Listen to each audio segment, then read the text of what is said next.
Do do do.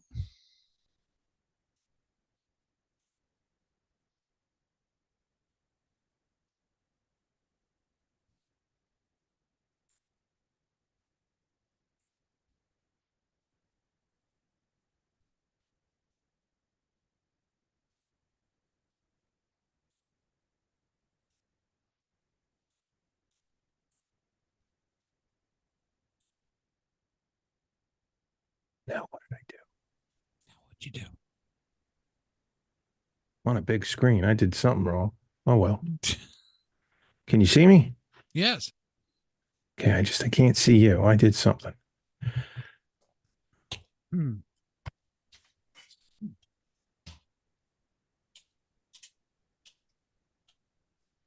Let's see. Is that it? I don't know. Can't see you. Uh there we go. Learn something new every day. Oh,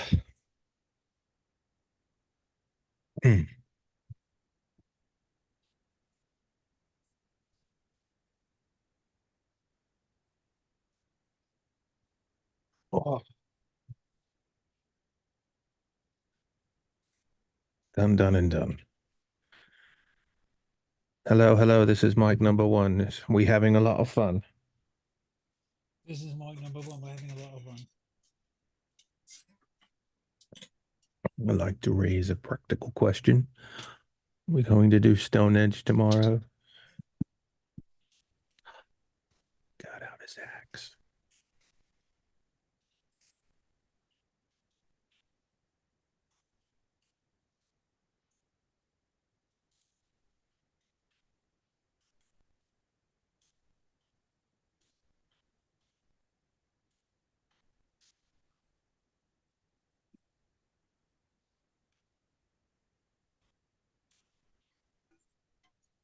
Are we live? Are we on?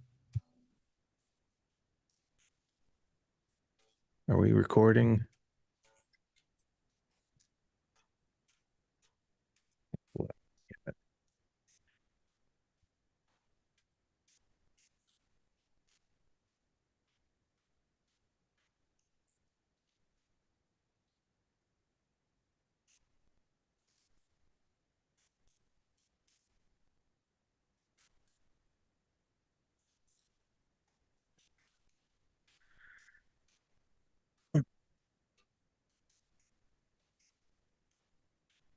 There we go. Are we recording? Are we live? We're not. We're live. We're not recording. Oh, okay.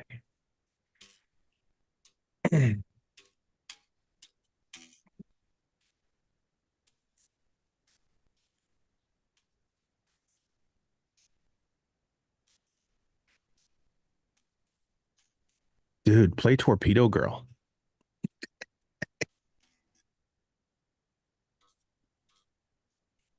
from that classic album that you enjoy so much. Yeah.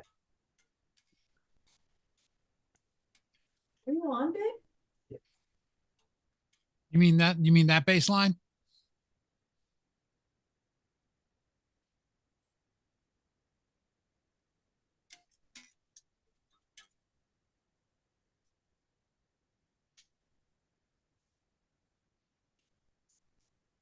Was that the bass line you were referring to? Yes. Not that I could hear it, but yes. Tilt the mic down a little bit. No. Yeah. Yeah. It is. Was a cool bass line. It was, yeah. You know, it's like, you know, yeah, but like,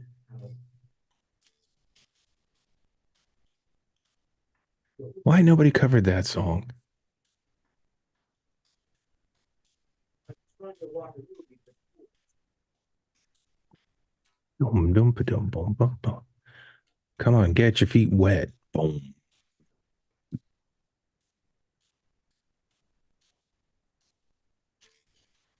Torpedo girl. Who will fly this torpedo girl?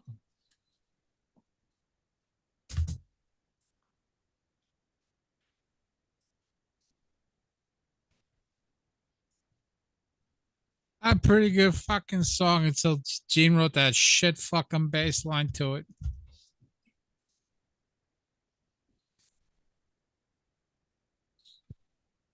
I said, Gene, what the fuck are you doing here? It's just a fucking damn disco bass line.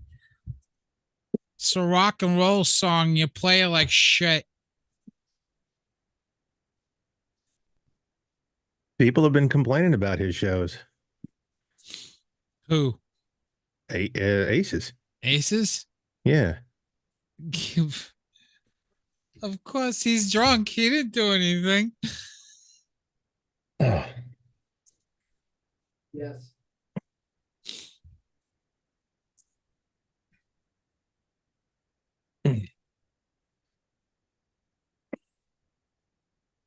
okay.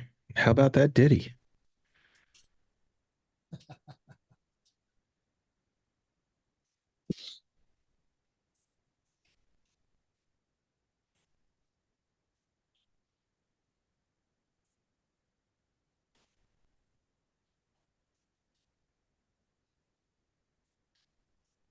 Do we really need to see you stroking on the camera?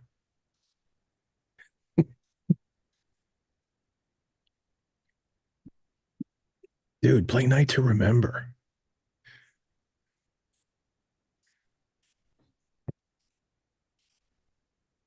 To remember.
Uh.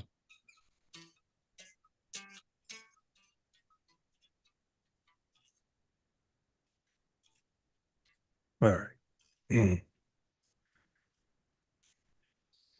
One more thing. Set up.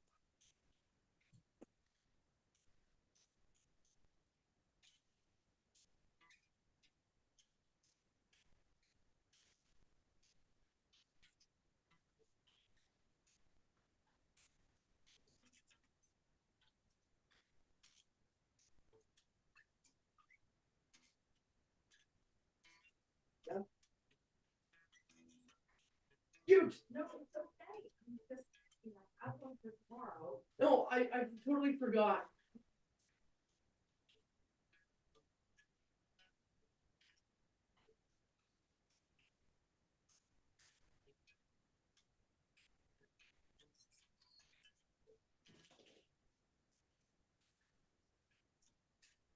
What made you break out the bass?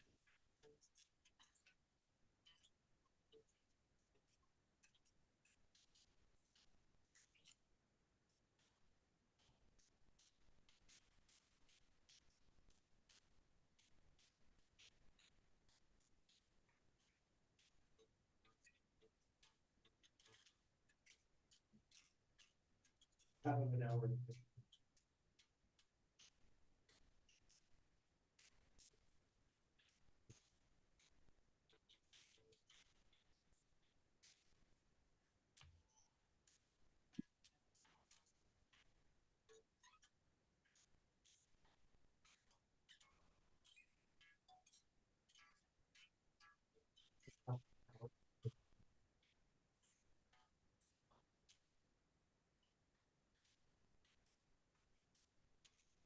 I've been playing guitar a little bit. I'm actually learning, teaching myself Midsummer's Daydream by Triumph or Kemet. Mm-hmm. So it was I was like, yeah, playing a little bit more than I have. Let's talk about some cool shit. Let's do a radio show. Okay. I'm cool with it. Didn't get dressed up for nothing.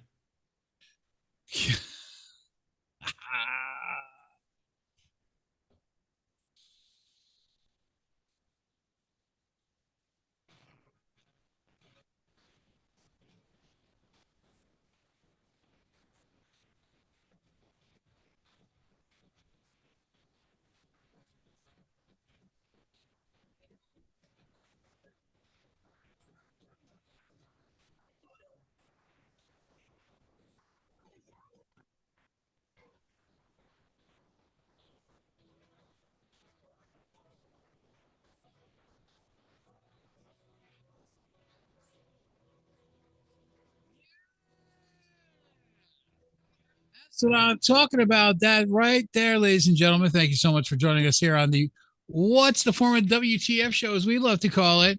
How you guys doing? Stopping that share. Hey, welcome How to the are we? program, everybody. Good to see you here on another beautiful Wednesday night here on 99 WNRR and on live on the YouTube on 99 WNRR. Good to be with you. For all intents and purposes, I am Mike. I am Joe. Yay! And this is the WTF What's the Format live cast, as we do here every Wednesday night. And again, I can't. For some reason, it must be the change of the season, man. I hate that. It could be. It gets a little phlegmy and hoodie. Yeah, it just closes up. Pain in the ass. Of course, but you know what'll open me up right there is just definitely a great cup of Joe. Oh, definitely. Of course, That'll clear with anything our up. beautiful WTF. What's the Format with Mike and Joe? Joe and Mike. Actually, Joe's first on the cup. Here and got the. I don't know if I'm going to trim it before I get on a plane or not, or keep the fall winter stylings going on. No, I'm not let sure. it grow. Let it grow. Let it grow over there. Yeah. I guess. How you guys doing in the chat room, guys? Thank you so much for joining us and everyone who's checking out. Got a surprise for you tonight. Coming up at the 9:30 area, we're going to have the band Outfox here in the Zoom for you guys. We're going to interview them and talk about what's going on. EP release today. They're a band out of New Jersey. We'll talk about the stylings and all that stuff, but really good to have them on the show. And next week, another surprise, we've got the Mylars. Danny Roselle and the gang is going to be here next Wednesday.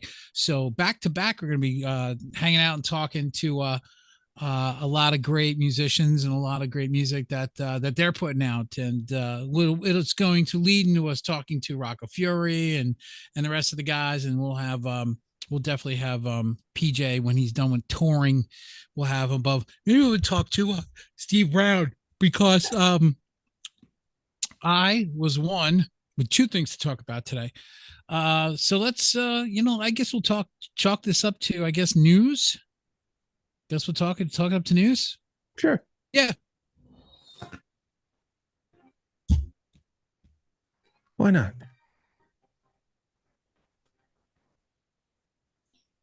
Yeah. Welcome to the WTF Rock News Network here at 91 here on the East Coast. Good to be with you guys. Of course, we will talk about, probably, I love them. I don't know how you feel about them. Matter of fact, there's something I never talked to you about. We never had this conversation, but I don't know if I think you knew this about me. No, know that I know that you know. I know that you know that I am a fanatic when it comes to storms. Yes. I love them. Yes. I want a storm chase. I want to see a damn tornado. I do. I just love the power of storms. Well, you got a doozy right now cooking up real fast. It's only a cat one now, but it's over water, and that sucker in 24 hours is going to grow from a 1 to a 4 before it slams right into Apalachicola Bay out in Florida, and they are going to get hammered. So all you guys that are there, and I noticed that that our Floridians are not in the chat room.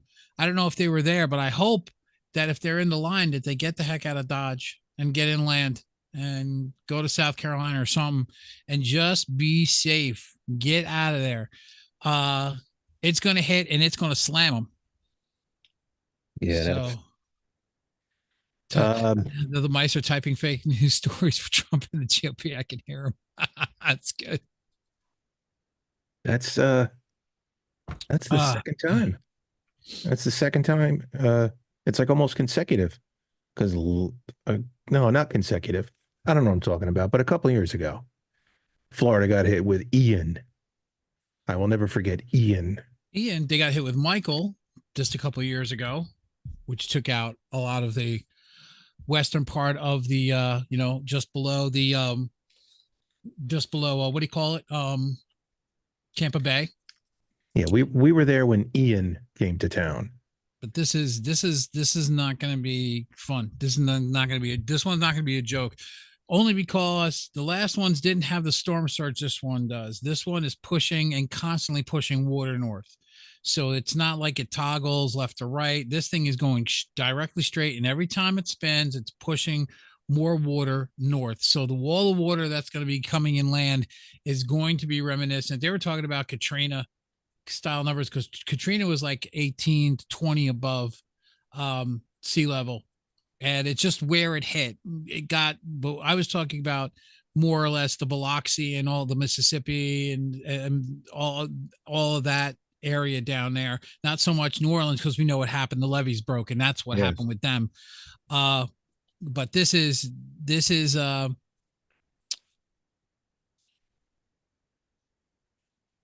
well, what did CJ say? I'm gonna try to stick out for a few so I can ask Joe why he keeps picking crap albums. LOL. Okay, CJ. CJ. Full disclosure, had a crush on Tony Basil for quite some time now. Yeah. And it was her birthday, and she is a phenomenal performer. Maybe not a good singer, but she's known for her dance. And she just turned 81, and she's still with us. Wait a minute, she's 81. 81. Holy crap, dude. And that is any chance to plug or promote Tony, I'm all for. And she signed your record too. Yeah, I got it autographed. I saw that. To Joe, by the way. Yes. It's nice. Personalized. I love personalized. So, yeah, it's people say, "Oh, I got it signed. I got it signed." I like it. I like things when they're personalized. Yeah, it's not, it's not the wall. I got a few crap ones too. So I get it. It just, like I said, I've just a little bit of crush on her, and it's not all bad. And then the good news is I recorded one prior to, and I said, oh, wait a minute. And I discovered it was her birthday. So now next week I don't have to do anything. It's already set. So I just put that one on, and hopefully it will be up to CJ standards. We shall see. But I'm Mr. Eclectic. And that's the balance, because Mike and Joe push the button, we hear nothing. Do you hear me? Yeah, I hear you. I hear you. Hold on. Button. Who's got the button?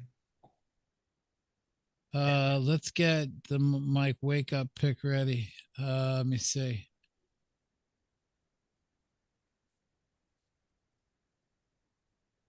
Can you hear us? Just doing a check right now. Mic check. 1 2. Nothing. Can't hear us. Okay, so hold on. Let me just do this. Broadcasting stop. We'll restart the broadcast. Can you hear us now? 1 2 3 4 5 6 7 8 9 10. Yeah, for some reason, are you guys hearing us online?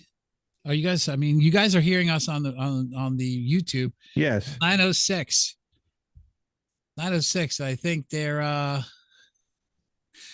think Patrick and Saban are there. But I told them 9:30. 9:30. So we'll be talking to them at 9:30. All right. So, well, we could sit there because let's cancel this out. Okay, so we'll come back to the virtual DJ. Let me see. You make sure that everything's plugged in correctly. You guys are hearing us correctly.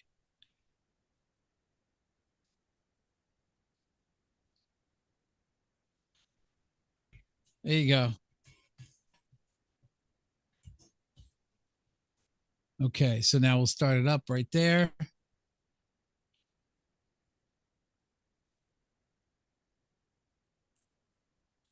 Okay, so there you go. Check, check, check, check, check. Check, check, check, check, check. 1, 2. Are we live? Are we? Syllabus. Check 1, 2. Are we live? Check 1, 2. Are we live? There we go. Some tunes at least. 1, 2. Check. Are we there? Let's just check out. I think we're there. Are we there? I think we are. I should hope so. I think we are. Check it. Right. I almost fell asleep. LOL. All right. So apparently Patrick and Saban are actually in the room waiting. So we're gonna have we'll have them hold on for just a minute. We'll continue. We'll finish with the news.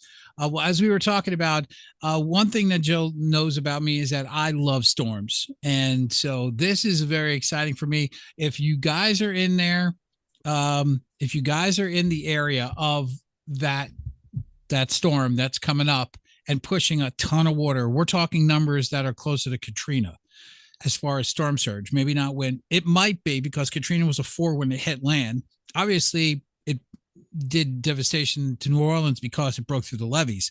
But as far as what it did to Biloxi and everybody else, that's a different story. It leveled places, but we're talking about storm surge of about 18 feet. With 15, 18 feet. That's going to level everything, and that's going to cover most houses. So if you guys are down there, definitely get the hell out of Dodge. It's no point in just hanging around. I love storms. I love watching how they work. It makes you feel this small, because Mother every once in a while just says, hey, you know what? Check this out. And if you're down there, get out. Just get out. Just get out. Don't even waste time. Get out now. And if you're going to wait around, it might be a little bit too late. This is not Ida. This is not Ivan. This is not Michael from last year or the year before. This is different. This is pushing a ton of water, and you're going to see that. I looked at what they was doing at the end of Key West, where it has the buoy. Yes. Say you're 70 miles from Cuba, and the water was coming up above the buoy. So if you're down there, okay, just leave. Don't mess with it. I want to see everybody healthy. I want to see everybody safe and everything like that. So thank you so much for listening to that. Now, what I do want to bring up quickly, because I think what we'll do is when we'll bring Patrick and Saban in quicker than 9:30. I don't want to have them hanging in there too long. But I took the time and watch the Paramount Plus series, Nothing But a Good Time. Oh, that's on the list, and I forgot it's there. Because I think it's something that that's something that we should talk about. So should we put it on the shelf so you can watch it? Yeah. We'll get back to it next week. Yeah, put it on the shelf. So then when we have the Mylars and when we have Danny in, we could really talk about it then. Right. Okay. So Joe has homework. So Joe has homework. I'll even mention to Danny and Nick, hey, watch this if you get a chance. But I can tell you right now, it's a very truncated version of everything that I already knew. It's truncated. There are some stories in there that I did not know about, which were kind of nice. But knowing what I know about the scene, knowing what I know about these bands and the stories already, they could have gone deeper, and with a few other bands. Yeah. And they really ripped Trickster. They took, of all the bands that came out in the early 90s that they could have went and picked on, they went and picked on Trickster. Yeah. They called them a garage band. They were signing garage bands out of New Jersey. And I'm like, they were a little bit more polished than a garage band. Yeah. There were. Were they the greatest thing? No. Were they worst? No. No, they weren't. So, No, there were in that time frame, there were so many. I'm sorry. And again, who am I to judge? Never recorded anything. right. But there was a lot of shit Yeah, that came out. there was. And all I could say without giving away, we'll get into this in depth. So if you guys want to hear a total takedown of this series, first of all, I want you guys in the chat room to watch it, and we will get back to it because the third part is really, really good. But they could have investigated even more. I know you're probably drawing it back out. It got really dark in the third one. At the end of the second, beginning of the third, it got dark because they were talking about the deaths, Yeah. alcoholism, the AIDS epidemic. So it started to get dark where it was going. And, what happened with Chris Holmes and decline of Western civilization, the metal years too. But I recommend getting into that. It gets good in the second to third one. They said, the power ballad happened. Then it was formulas and all this crap. They did the Winger thing about Beavis and Butthead, what it did to Winger as a band. They went into that. So there is a ton of stuff to go on. And I definitely recommend that you guys check it out. We'll dress it down next week's show. You guys definitely got to be here. It will be my show before I leave for Ireland, which on Wednesday I might call in. I might give Joe the keys to drive the car. We might call. It might be on YouTube, but you might get a live early in the morning from me. A show. You might not get music, but you'll definitely get some talk going on. How's everything going? At least maybe a check-in. So don't be surprised. It's a 6-hour difference. So you're talking, if we start at 9, 10, 11, we can start at 8 because Chris ain't doing a show. 8, 9, 10, 11, 12, 1, 2. So it'll be 2 o'clock in the morning that we could do an hour show. Me from Ireland. And I guess on Wednesday I will be in Dublin. Then again, I will probably still be really drunk because I know my friends are going to take me out to Fibber McGee's, which is the only rock club in Dublin. And we'll go back there for drinks, and we'll probably stumble in at about 2, if that. I might have to call in from Fibber McGee's in Dublin. So anyway, so we don't hold them up. Let's let Patrick and Saban into the chat room.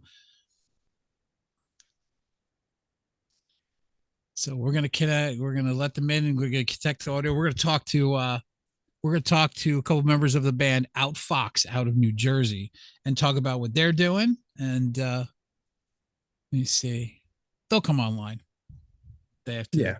They have to keep. I see the microphone. So you see, do yourself a favor. Don't wear a Scoozer shirt in Ireland unless you're looking to fight the locals. Be right. So there you go. You see, is Patrick there? Nope, they're not yet. But will a Winger shirt be okay in Ireland? I think that's the bigger question. Oh, well, will the Winger shirt be? 2 was the best. So CJ did watch it. 2 was the best. Just was, it did mess with Winger, no doubt. It did. It really did. Sad. It was sad what happened. Yeah. Because to your point, they were more than a metal band. They were more than a hair metal band. I think what happened is that 17 was what the record company wanted to pump, and it killed them. and along with that stupid twirl. I mean, I mean, if he could think about it again, I mean, look, the twirl made him a lot of money. The girls went over He Kip. did study. He did study Ballet, yes, ballet and all that. he did study ballet, and he did a, so it is what it is. So we know Right. what happened, but But also, it was more deserve more. visual. They were People were listening with their eyes. They were than their ears. talented. They were way more talented. You think about the bands, right, Joe, of that time when they came out, right? It was towards the end of the 80s, right? Yeah. So they came out, it was on a downcline. Power ballads were coming in. They had Headed for a Heartbreak, blah, blah, blah. He did the Spin in 17. And so they kind of stepped in their own crevice, so to speak. They in a way, they twisted their own ankle on the way up the ladder because they did some things to catch people, but they didn't they didn't taste what was going on, saying, hey, this is a failing market right now, or people are rebelling against it slightly to the point where there's a separation. Now we want Metallica, now we want Megadeth, and we don't want Winger. Remember that's really what pushed. It wasn't grunge that killed that. Oh no, It was a rebel within the rebellion. There was these bands like I said, like Megadeth, like Metallica, like Slayer, that were telling all these other bands who were writing power ballads, get the hell out of here. You're not Priest, you're not Maiden, you're not early Def Leppard, you're killing metal. Get the hell, you're not Quiet Riot early on, you're killing metal. Get out of here. and the Black Album, Metallica's Black Album was huge. Yeah. That was the album. But 88, I mean, really, 86 is Master of Puppets. I love the fact that when Master of Puppets came out, it got no radio play, and everybody was taboo to play, and it went platinum and all this stuff. Now it's not only it's in commercials, it's in soundtracks. Master of Puppets is played everywhere. Yeah, and it's one of those things that soccer moms love it. Yes. I mean, Enter Sandman is played, that's played. Let me see. Battery is played in sports arenas. Enter Sandman, of course, is played in sports arenas. Yeah. So I mean, yeah, it got watered down, and of course they didn't help their situation when they put out crap albums after that. So, but they didn't help their situation. Right. Waiting for Patrick and Saban to get. Hello. Hi. Hello. Hold on. Hello. So who's there? Just you guys, Patrick? Yeah, just Yeah, me and Siobhan right now. We're waiting on John and Ian to come online. Oh, okay. All right. You guys are early, but that's okay. You can just chat along with us. It's very free flowing. It's not Okay. All right, cool. First, how you guys doing? Killer shirt, by the way. Of course, I wouldn't expect. Thanks. I wouldn't expect anything less from you guys. Thank For you. those in the chat room and paying attention and listen.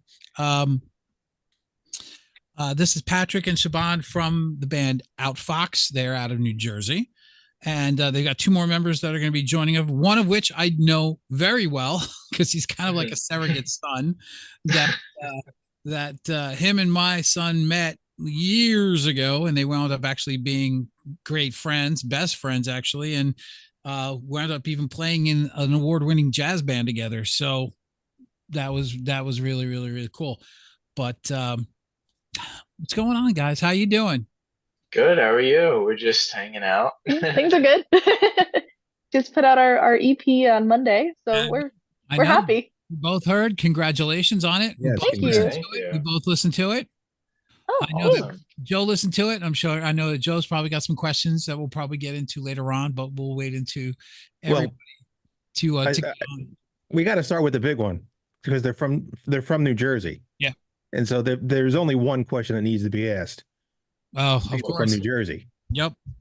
Is it Taylor ham or is it pork roll? Pork It's roll. pork roll. God, Okay, yeah. Sorry. don't let anybody tell you otherwise. These are Mike. my people. Yeah, the mic. They are my people. It's pork roll.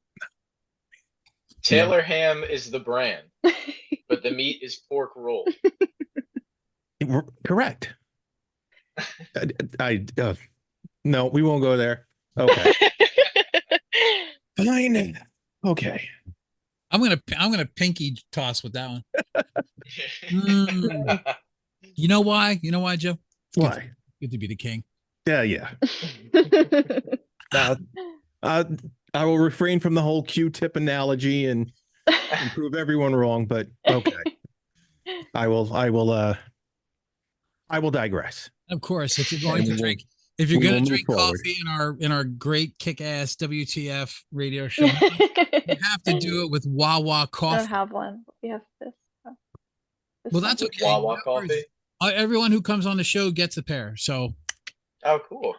Cool. you guys will have one. You guys will have one soon enough. Oh, Awesome. good. Thank you. Makes everything taste so much better. It really does. T for one. Let me see who we got here. Oh, there he is. Oh, is he here? Oh, there he is. It's Ian, I do believe. Yeah, I think that is.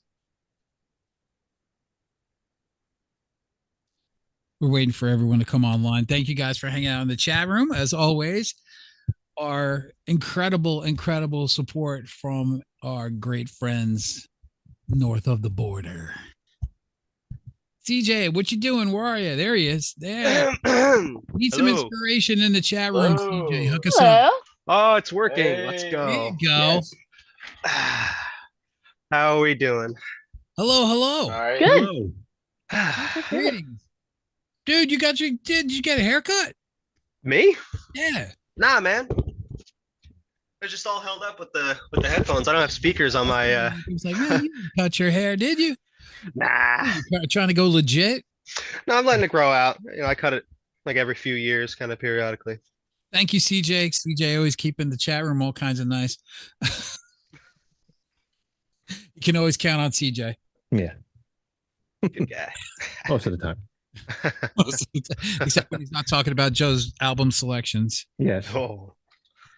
You know, just You have to get, if you're gonna vibe on what we like and what we listen to, you could just check out our social media, and you can see our vinyl and or CD picks of the week, since we like to do some retro stuff. So the last one I did was Fair Warning, so I gotta pick another one for this week. I missed Sunday, so I gotta pick a vinyl to choose from.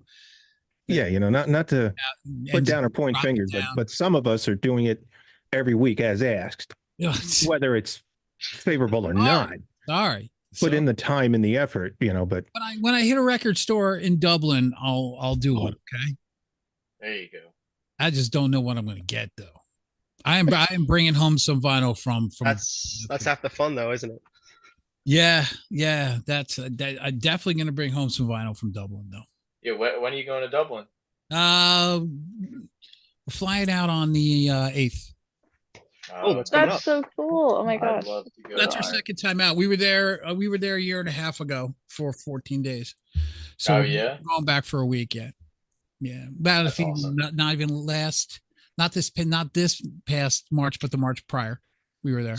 So are you guys gonna end up staying at the same place that you did last time?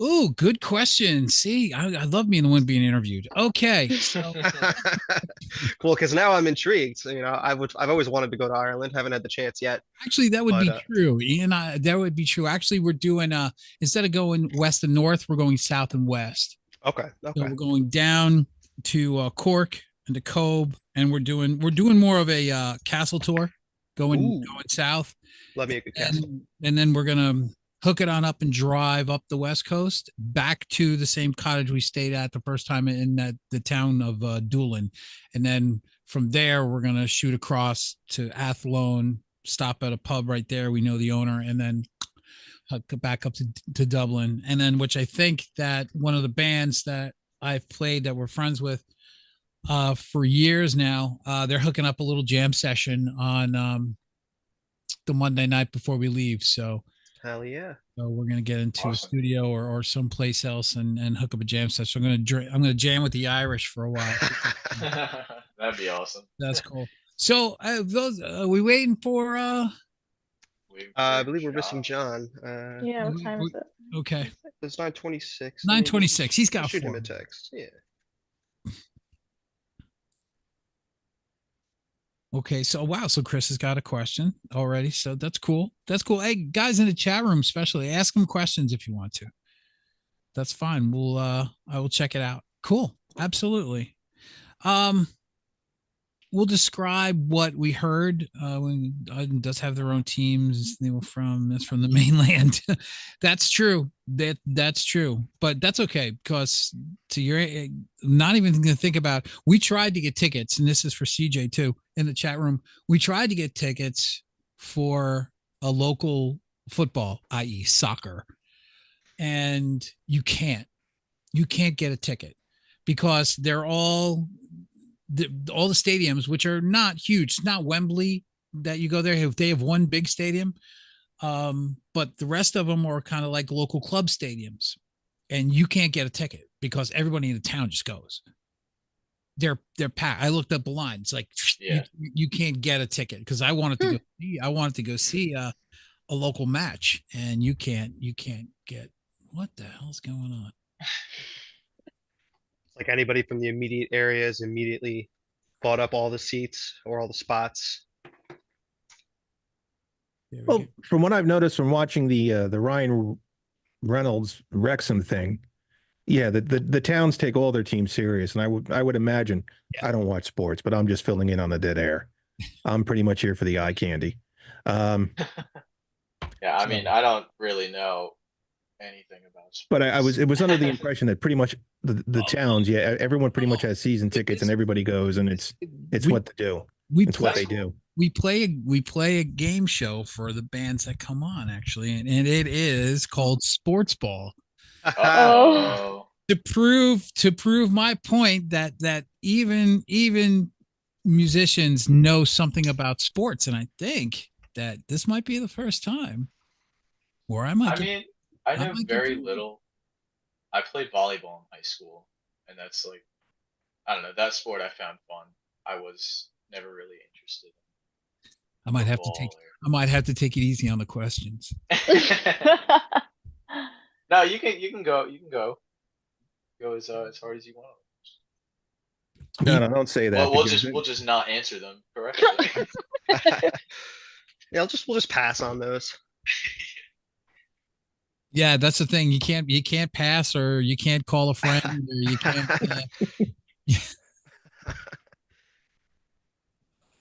I got John on the horn. He's getting on right now. Okay. All right. Cool. Very cool. So we were actually having a conversation, or starting to have a conversation about the Paramount Plus 3-part series that they released called Nothing But a Good Time.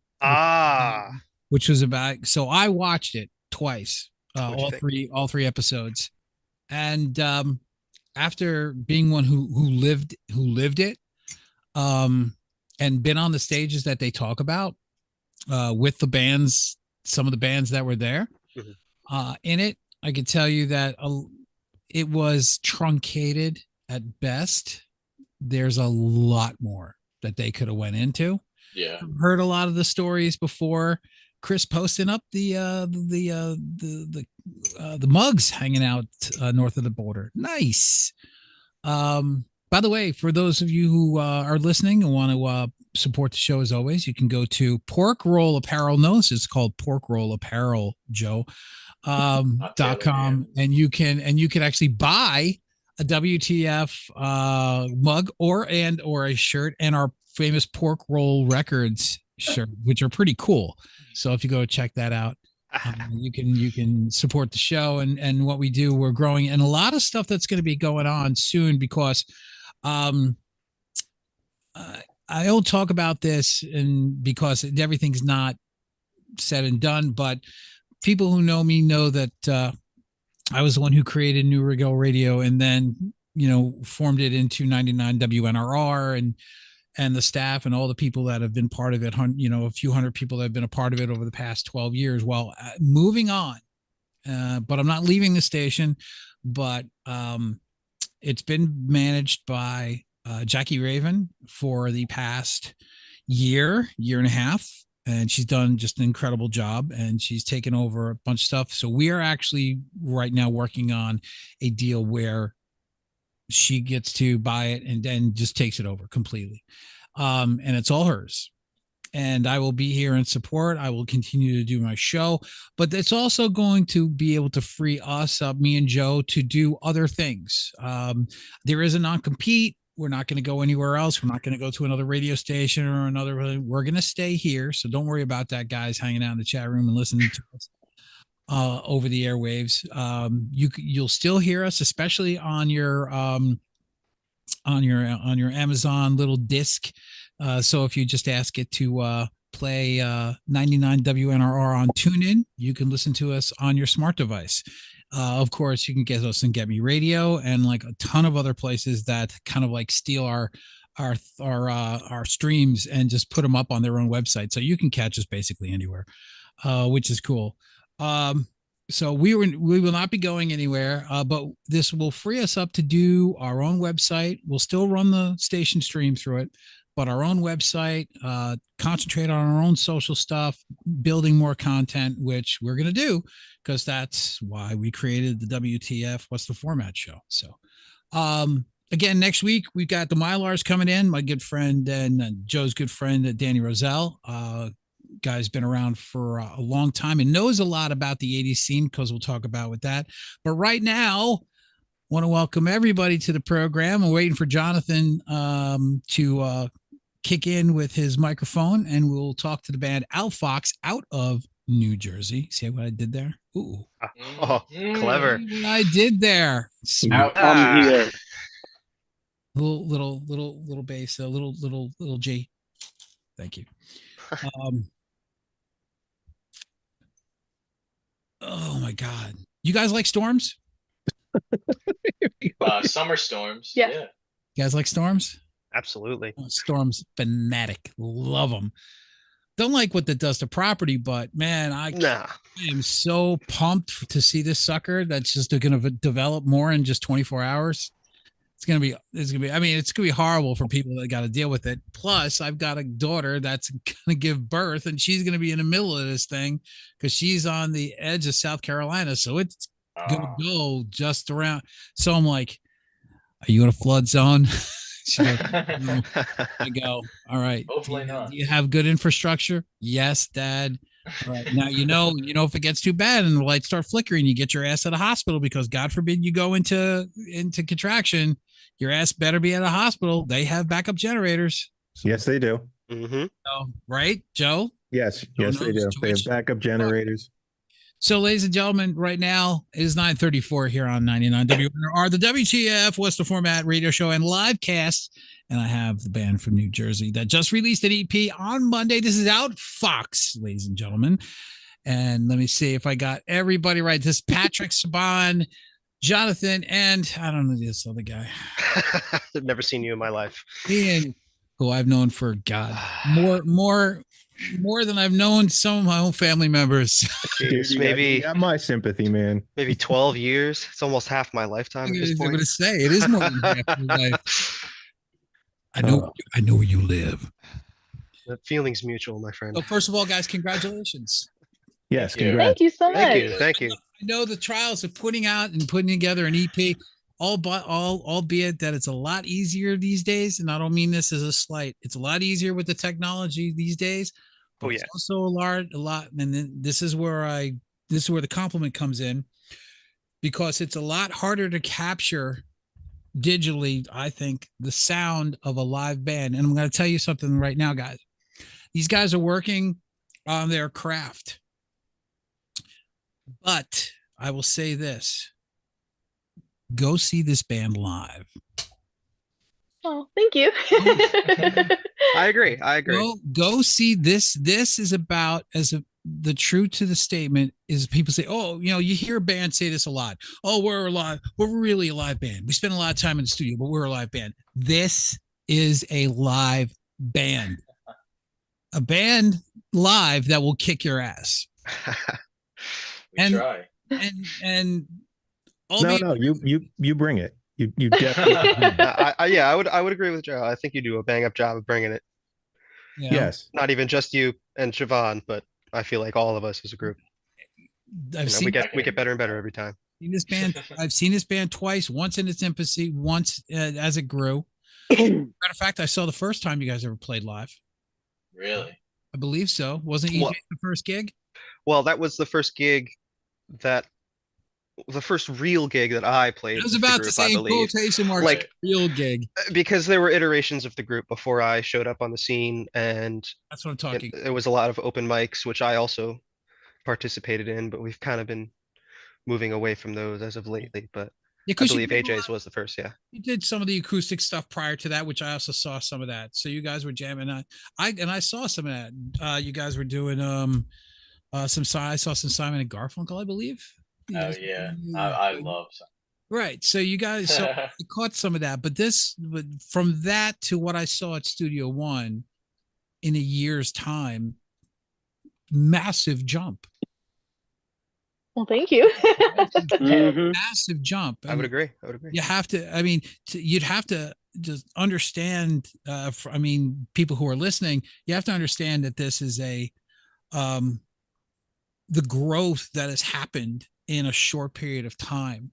And it's a credit to, I mean, there's a lot of people that say that they go up there and they master their instrument or say, I should say, proficient, as people would say. I can't stand that friggin' word. Hmm. But these guys know their way around their instruments. They know it backwards and forwards, and they're very accomplished. Now, like novices like me can have a good time just going up there and just play a whole bunch of chords. These guys know what they're doing. Their arrangements, their thought process in creating their arrangements, their riffage, which is cool. Their as I like to call their yips, their stops and starts, and all the different things that happen, their accents in the middle of songs that come sometimes where you don't even know where they're coming from. It is their own brand of music. People would say that it's kind of jam bandy in a way. No. But John hates that, actually. No, I no, mean, no, no, I- no. I would. I'm all for it. But you can't I'll finish the statement, which was going to say, but you can't say that. Yeah. Mhm. Listen to Good the recovery, you Mike. might get that feel in some instances, but when you listen to the breadth of everything that they do, you completely get yourself out of that thought process. So when I tell people, when you listen to this, you might catch this vibe, but be careful on where you're thinking, because they will throw you a curve and then you'll be like, wow, this is different, which is why I think it takes you out of that genre into something completely different. That's what I like to hear. That was kind of the Well, thank you. idea. Well, I with- kind of been doing this for a little while. So when I review a bunch of records. Spot on there, Michael. I listen from the beginning to the end. I don't needle drop. So yes, but I also understand how a listener might pick up on a certain vibe and they might go with that. And I say, don't go completely with that vibe. Make sure that you're really catching everything that's going on in this record. When you do, you'll be like, you know what? It's really not that. It's its own Yeah. thing. See, the word jam band, it gives me automatic PTSD. When I was called that, when we were called that one time, my heart dropped. I was like, listen, when I think of jam band, I don't think of thought out, and I can obviously, as everyone else, can sit here and be like, there's thought that goes into each and every part. We spent, for question, we spent how long on the outro for the 3 notes? It takes like Question is 40, reissue. 45 minutes. Oh, reissue, sorry. Yeah. No, you're good. We spent like 45 minutes on the outro. There's so Yeah. many different facets that take you out of that. Yeah. There's so many different facets. I like to call it fusion. Mm-hmm. Yeah, There's I more- definitely would describe it agree as that. with one. I think there's more fusion about this, and a credit to the rhythm section on this, because the way as hard as you guys hit elevates that into another area, because fusion kind of has that. When you hear fusion, you're kind of like, oh, it's kind of King Crimson-y. It's a little, it's a little light on the sticks kind of thing. but you've got a rhythm section that hits like a sledgehammer. Thank you. That really means a lot to hear. Seriously. Thank Yeah, you. I agree with that one. Okay, so I mean, like literally, like when you're locked in, it hits like a sledgehammer, and I think I've mentioned this to Saban personally, that very rarely have I come across a drummer that hits the way that you do. Oh, that means I a would lot. agree. Very, Thank you. very rarely. Very Yeah, rarely. try being in a small practice room with that. Oh yeah. Yeah. I can imagine. I think Siobhan's giving me third degree tinnitus. You know? Yeah. Yeah, there's definitely been times where I've walked out of the practice room and my ears were ringing on the way home. But that's Yeah. what you need. Yeah. And the thing is about it, it seems effortless when it's happening. And that's when you know, and this is what I talk about when I talk about you guys as a collective, individual players as well as a collective, is that you all hit it hard in your perspective, what you're doing within the context of the band. Right. Right. Yeah. But some reason it locks in. I like to think of it almost as like, I don't know how to phrase, like organized chaos in a way. Not for Mhm. the whole Yeah. piece, obviously, because there is an overarching structure, even if it's not exactly what the listener would be expecting. But for our own individual arrangements or orchestration, it's a lot of like counter melody and like call and response in ways that you wouldn't expect. And I think it all kind of comes together at a certain point and makes a little Yeah. bit more sense. Yeah, because the whole object, at least when I'm trying to orchestrate these songs, is, hey, let me put this genre with this genre and throw somebody off listening. And it's like, oh, that's weird. That's different. And I like that. So that's like kind of like the whole thing. I'm just trying to piece together different types of genres, and I organize it in the way that I tell the story that I'm singing. So each song flows that way. If you listen to the lyrics well enough and you listen to the song, you hear how like each hit and each section matters with what I'm saying at the same time. And that's the way I organize it. In the process of the song, or the song, I should just say straight out, the songwriting process. Do you get situations where, it's kind of like a Noel Gallagher, where it's a piece that somehow rings in your head, or is it just completely is it one of those things where, like you said, the best songs sometimes are just come out of thin air? I think it's both.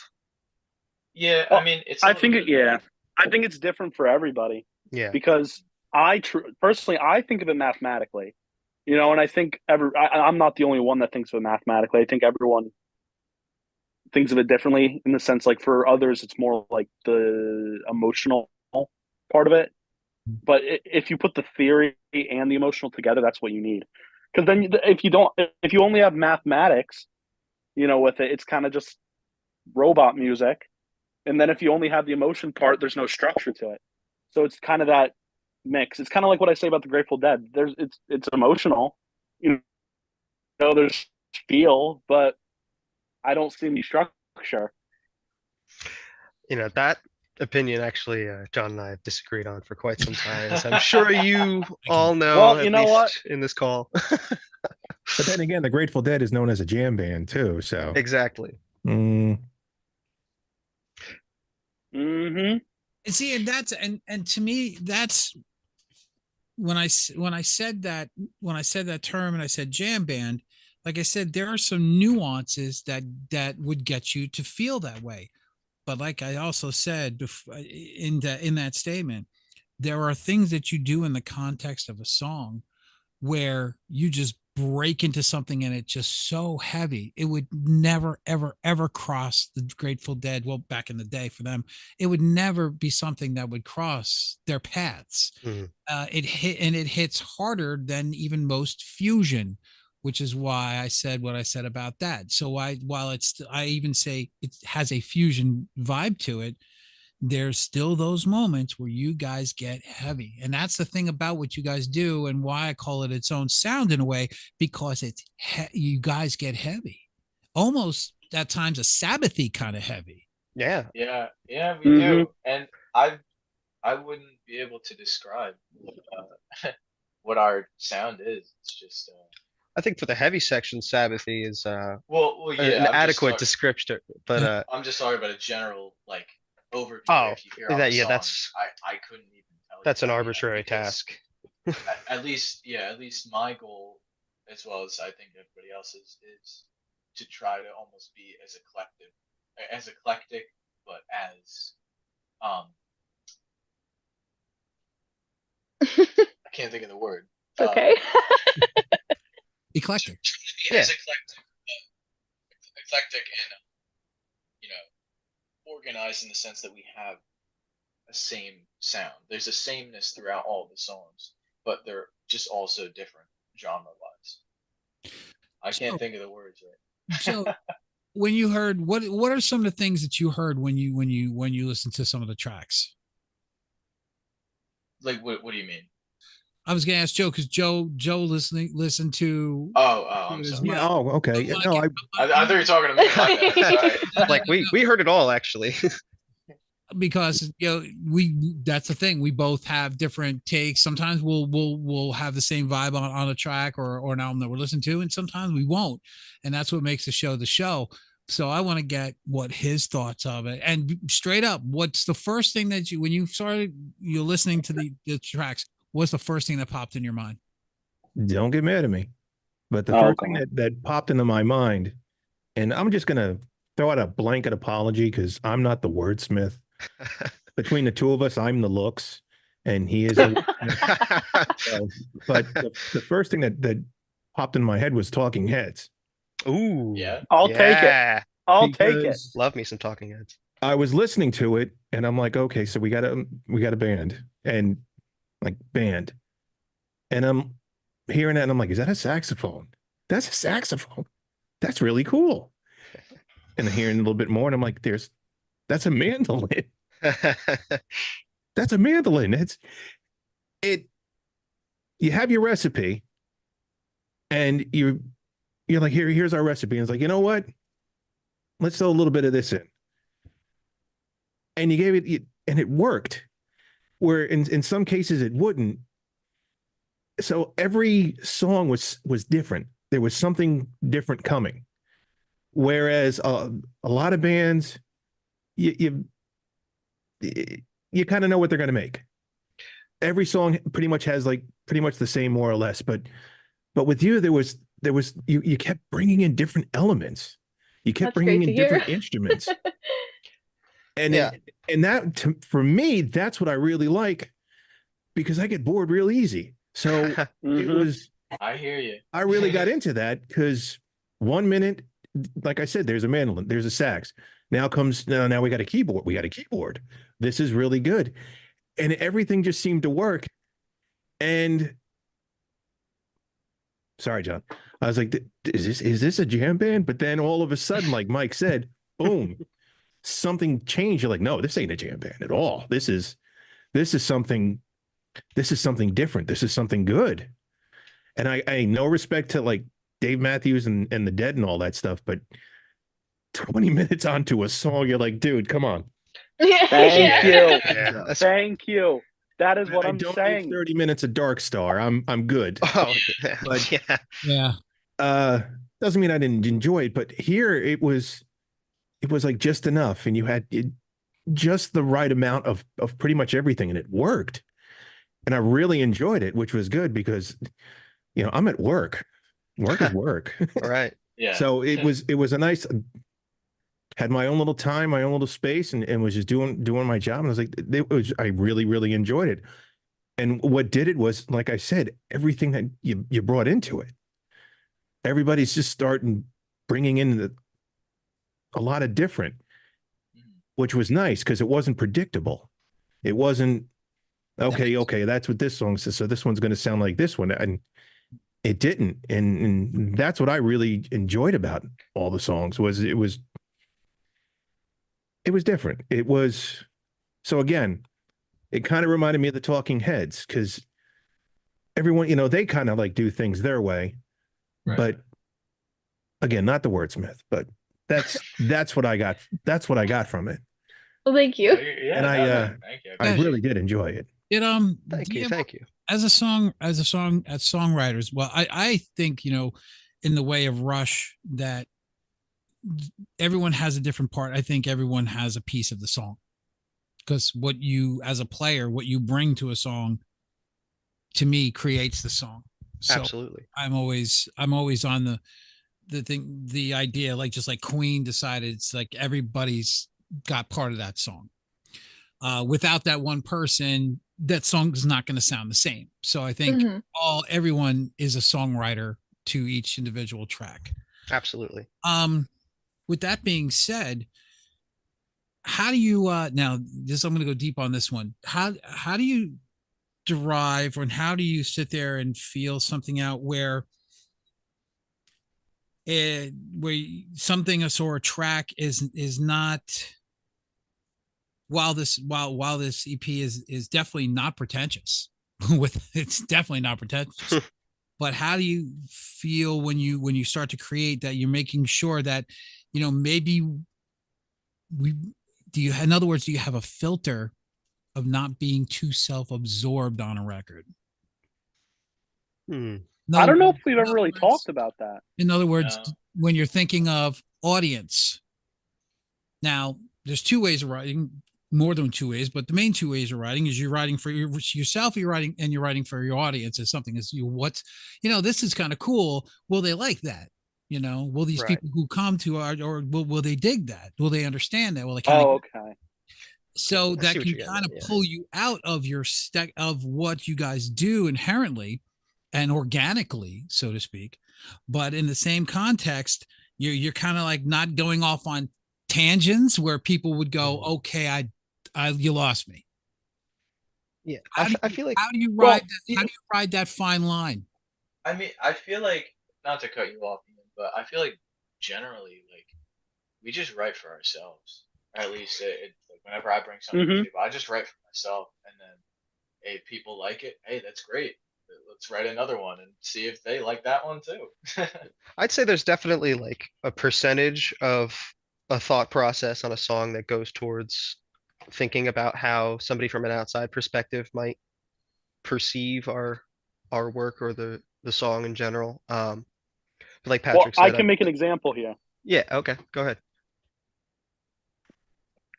Well, I brought an idea.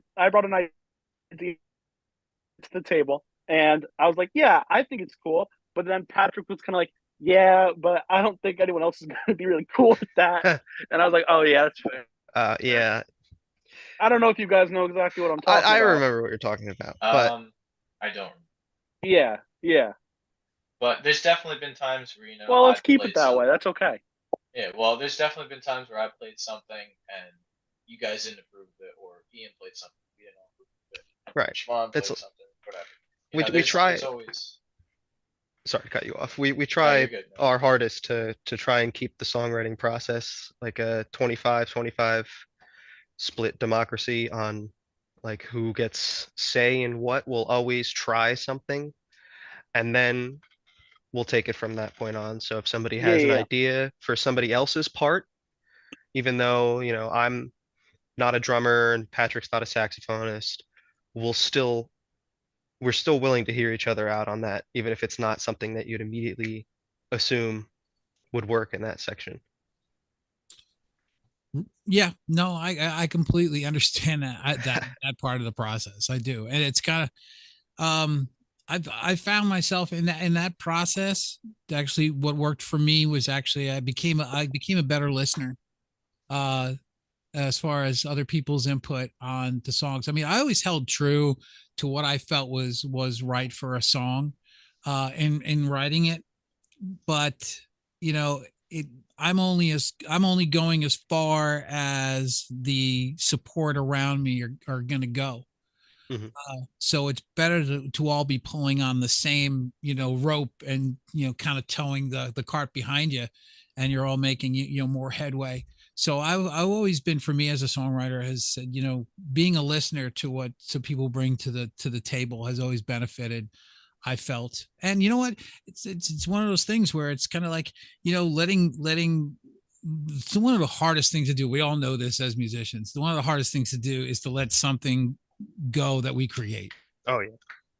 It really is, because you got this thing in your mind, and we all can't be Noel Gallagher from Oasis, where we write everything and tell everybody what to do and say, and this is it, and this is what you're gonna do, and that's it, and we'll all become millionaires, and our songs will be played all over. That's a rarity. When he got sued 20,000 times for bunking other people's stuff. I mean, I love Oasis. I'm an Oasis nut. So, but still, I mean, you hear 20,000 songs inside Oasis songs, and you're like, yeah, he lifted that, or as he says, stole.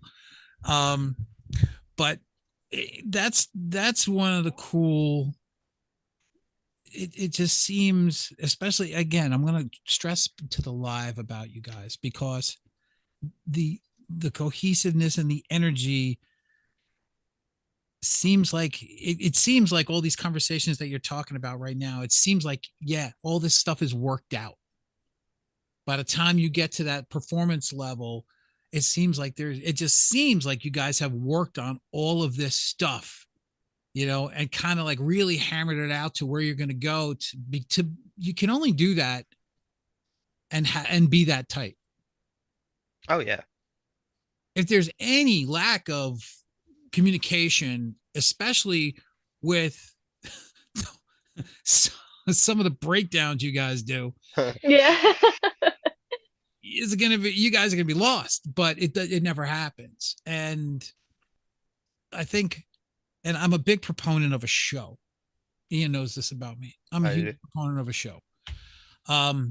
There are tons of people out there that can play the shit out of their instruments. Great players that we'll never hear from, because there's not that intangible thing that a band has, a performance.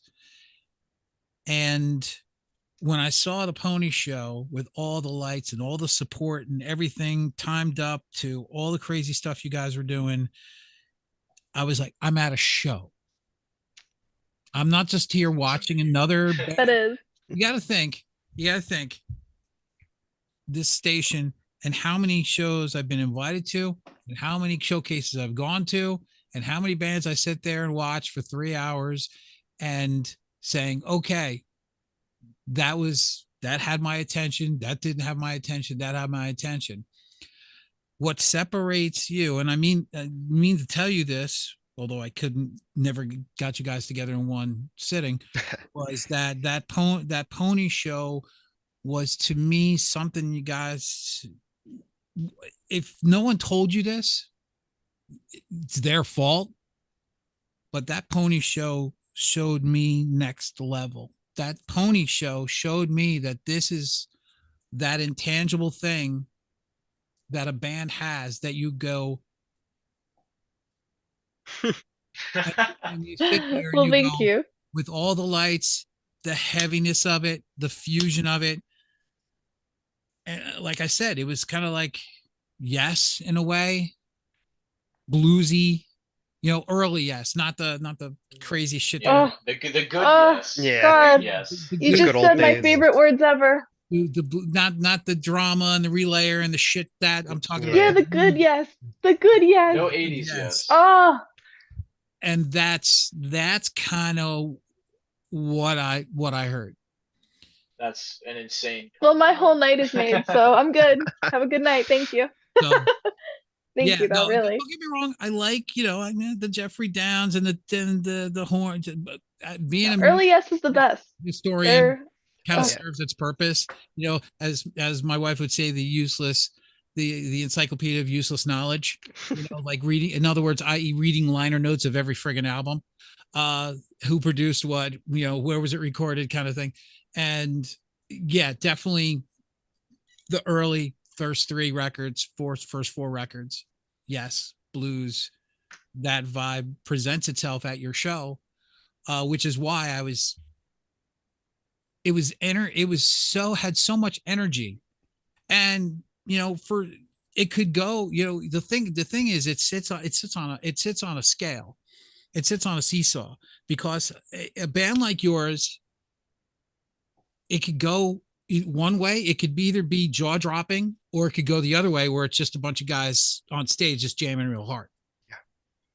And there's nothing there that I'm going, okay, what am I trying to consume here? Or it could capture and just totally tilt the scales the other way where it is electric.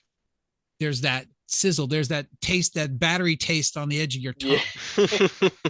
There's that energy, that ball of energy that only comes from that moment when you see a live act and you say to yourself, what the F did I just see? Well, thank you. Like That's that. that's My gosh.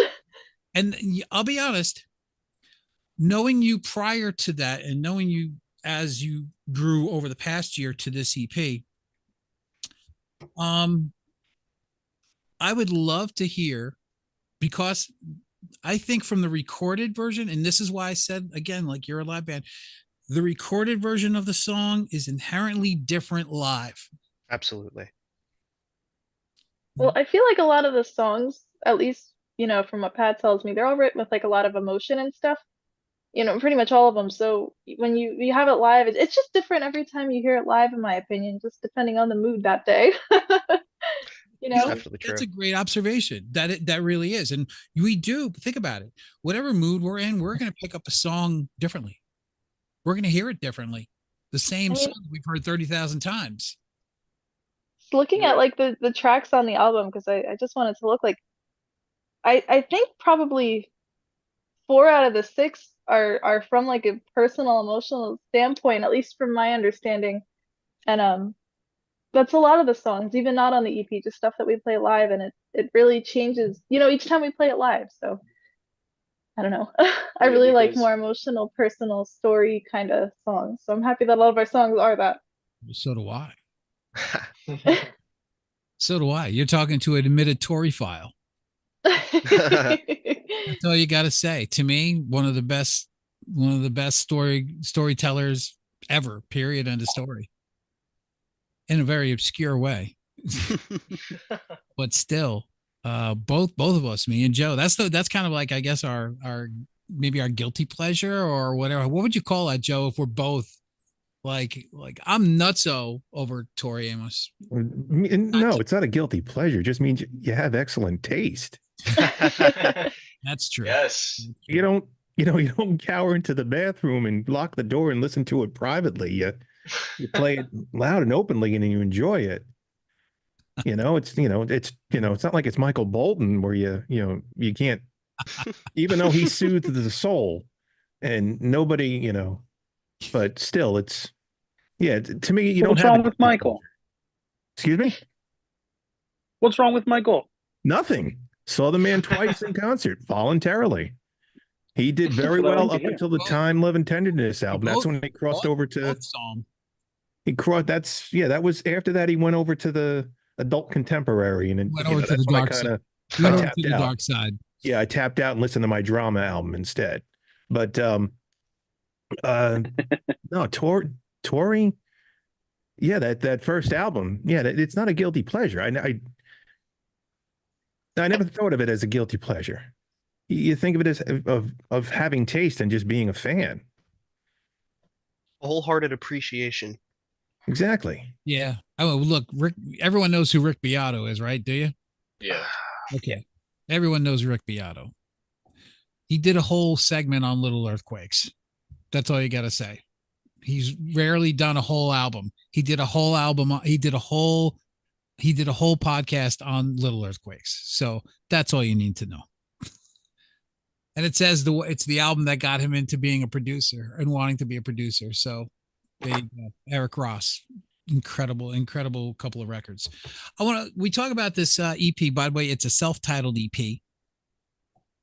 So for those of you guys who want to know, kind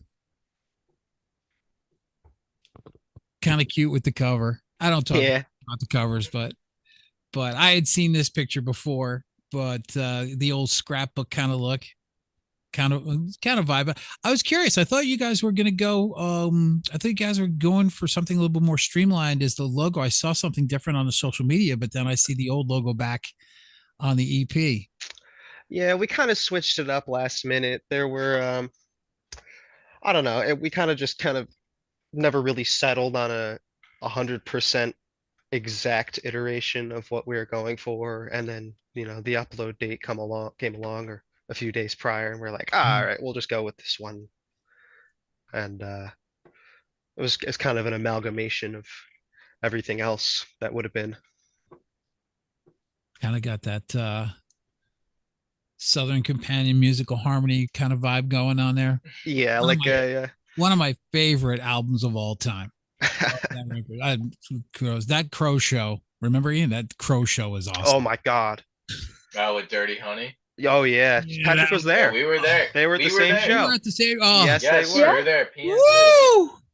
Oh, I still get chicken skin when I think about that show. Oh my God, man. Yeah, oh my Taylor. God, I didn't know how. Like, I was blown away by how loud Black Crowes were. Like, Yeah. seriously, Oh, yeah. that was like probably the loudest concert I'd ever been to, and we were on the lawn. It was so loud from the lawn. They were great. When Yeah. when they were doing the elongated, obviously gospel-esque version of Seeing Things. Mm. I was like, yeah, this is about maybe this is the top 3 most incredible moments live I've ever freaking seen. Yeah. Oh yeah. They Nothing's put on a ever- great show. Yeah, nothing's ever going to beat Tori Amos and her first record at the Count Basie Theater in 1992 in October. Oh, Count Basie. Love Count Basie Theater. I mean, that's It's a great venue. drop. That was eargasmic. Yeah. Phrase. We'll get into this EP a little bit more. I knew, of course, the track 19 before, which I love. I love the track 19. Oh, Thank you. Miss Appear. It's cool. I do want to get some thoughts on Bayside Love.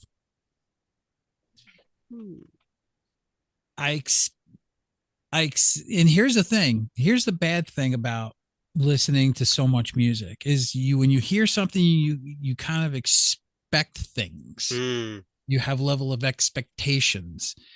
And what was the vibe from a song development standpoint that made you stay? Because I think this comes from, you could tell, by the way, great vocal work, Patrick. Oh, thank you. As always. You want to talk about a guy with a lot of soul? Dude. I try to put some soul in. I gotta ask him if this boy's really from Jersey, because he's singing with more soul than I've heard people down south. So he ain't definitely. Oh my God. I think my Ask- mom asked me the other day if he was taking lessons. And I was Yeah. like, I don't think so. I think he's just getting better every time. She's like, He's on that Chris Robinson kind of vibe. He's like, Oh, thank you you. gotta be from the South to bring up that South in your soul when you singing, and he's got that. And he's from here. There's a lot of soul here from New Jersey. I mean, there's a lot of people sing with a lot of it. But his is a different kind. His is a Southern belt kind of soul, which is welcome. You know, it's really funny you say that, because when I was like first discovering my voice, finding it out, I was like, I noticed that it had a little bit of a Southern twang on it. And I was like, it's a little strange. I kind of like that. So then I just, kept playing off of that, and, especially, singing covers all my life and everything, all rock and Southern rock and stuff like that. I guess it just, I just like adapted to that, so I just kind of like almost took that on by putting a little bit of a spin on my own vocal cords. Some of the hardest things to do, and in learning, trying to learn the instrument myself, and really what its purpose is, and doing it the right way, which I'm actually learning more now that I'm not playing in a band, is really the purpose of the bass. And You remind me of two players that one of them I was never a fan of. One of them I consider to be somebody who I would aspire to be, and that would be, of course, John Entwistle and John Paul Jones. Ooh, I don't know him. never heard of those guys in my life. And ironically, they were both named John. So I mean, there you go. You're in good company as it is. Yeah.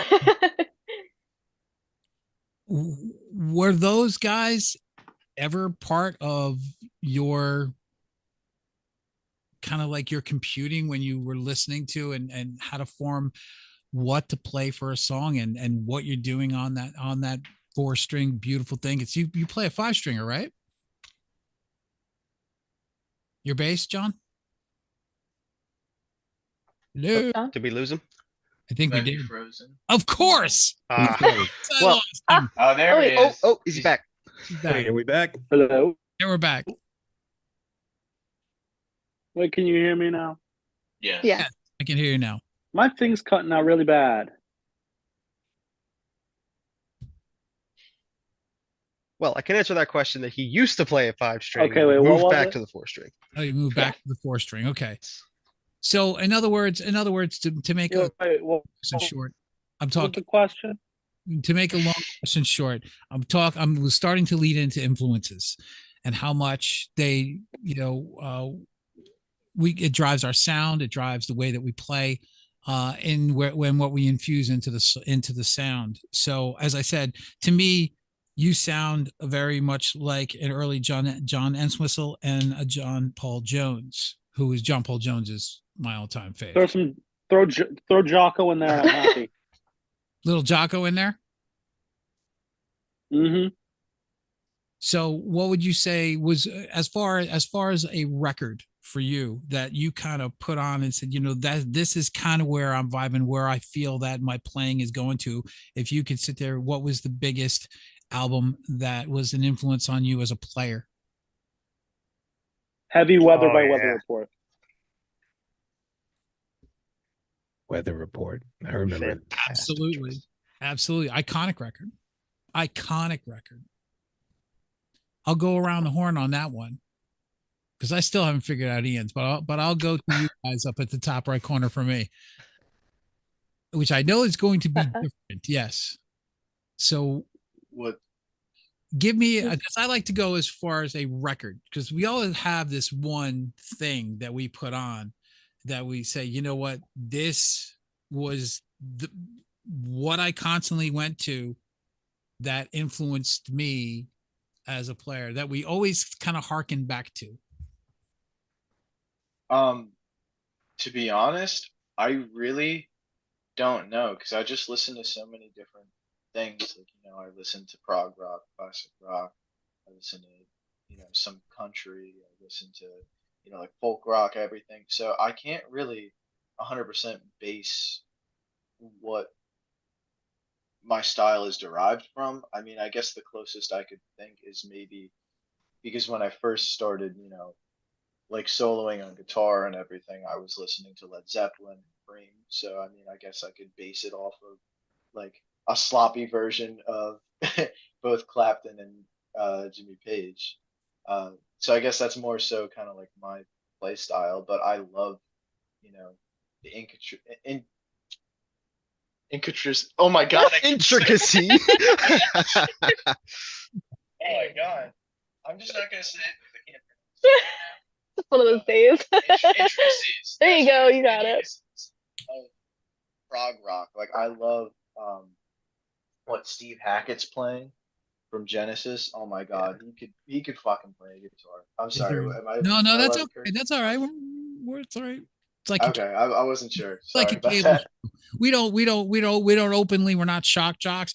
But if it slips, it slips. It's part of human nature. So we don't worry about it. Okay. All right, cool. Well, yeah, like I really admire his guitar playing, and I actually love Brian Setzer's guitar playing. And Oh, there you go. You hit one right there. But people don't Yeah. know about that. His playing, especially on um, his big band stuff. oh yeah, Oh, definitely. God. kidding me? That's absolutely fire. Absolute fire.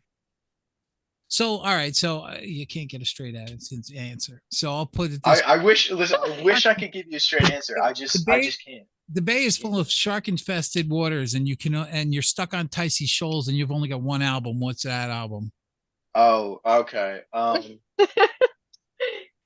Okay. I did think about this a couple months ago, actually. It's probably have to be CSN's first album. Ooh, good one. It's a good choice. That I Solid could listen pick. to on repeat forever. I mean, it's folk, rock. It's got organs, it's got distorted guitars, it's got calm, Mhm. like it's got everything. That's like it. That one? Yes. That, Yeah. yep. That's my Which you just picked that up, right? Yeah, it's right behind me. Yeah. 25th got it on vinyl anniversary, behind me, too. unopened. Yeah. Oh, that's right. That's the one you showed me, the 25th anniversary unopened. It can't be played. It won't be played. Play. favorite. See. Yeah, And that would be here's my. here's album. the thing. I work with an accomplished. I work actually with an accomplished guitar player. Very, very, very good. And I'm thinking, dude's my age, been around, thinking he's, just like every musician, loves Spinal Tap, loves it because he Nice. hates Spinal Tap. I look at him Really? like Oh my I god. said, I got people half my age that love that movie that are musicians. Come on. I never met a musician who did not like Spinal Tap. Yeah. I love that movie. Me Don't you too. get kicked out of the club if you don't like Spinal Tap? Yeah. I think you are. I think you are kicked Can out. they take your card away? And I do think they do. They take your card away. I think they lock you up for that, actually. yeah, You're getting 10 to life on that one. I don't need to know by asking Saban a bit by the shit, but I will God. change the question for her. I want your top 5 drummers of all time. Oh, my top 5. Well, John Bonham is obviously number 1. I love John Bonham. Bill Bruford's number 2. I think he's awesome. I love Bill. I have his autograph in my room. He's one of my favorites. And the Yes album is one of my favorite albums. So if we were to just go back to that, it'd be the Yes album, Physical Graffiti. Those are like my top 2 favorite albums ever. I don't think I could pick one or the other. It'd be too taxing. Ginger Baker's really cool. I feel like a lot of people are like, oh, but I don't know. I think he's pretty solid. Really, these next, like Ginger Baker and the next 2, I don't have an order. I just know that John Bonham and Bill Bruford, those are like my top 2. I love Neil Peart, obviously. Every drummer seems to. Like, kind of weird if you don't. And Keith Moon. I love Keith Moon. No, Keith Moon will probably be Keith number Moon's 3. great. I love Keith Moon. Right, never mind. Put him at number 3. Then we'll do Neil Peart, and then Ginger Baker will probably be 5. But Oh, you like? I didn't know you like Ginger Baker. I think he's cool. I don't know. I like his drumming. I like Cream. I don't know. Also, I'm in the car. Very nice. notice that. What is it? Look, did you get an Uber? No, I just had to take a ride. Hitting Hitting the like a Wawa? dog. Hitting the Wawa? No. I just had to go for a ride. I was itching. Oh, okay. White Castle? No. Oh, good choice. That's It's what not we're gonna cold. hit up We are right going after. after this. That is our It's- Oh, plan. actually, no. My bad. Checkers. Checkers is better. Oh no, you're right though. Right, Yeah. Checkers is That's Mm. that's 2. That's 0 for 2. No, Well, I it's don't- been nice I don't talking to you, like Joe. Checkers. What? Well, not that much. I No, like Checkers more than I one. don't even know if I need to ask this question of Ian because No, we don't have to talk to Ian. We're done with him. Yeah, I don't know. we're good.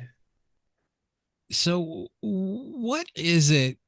Only because he would know this answer to this question. What is it about? Because I'm not a fan, but I have to ask him. What is it about DMB?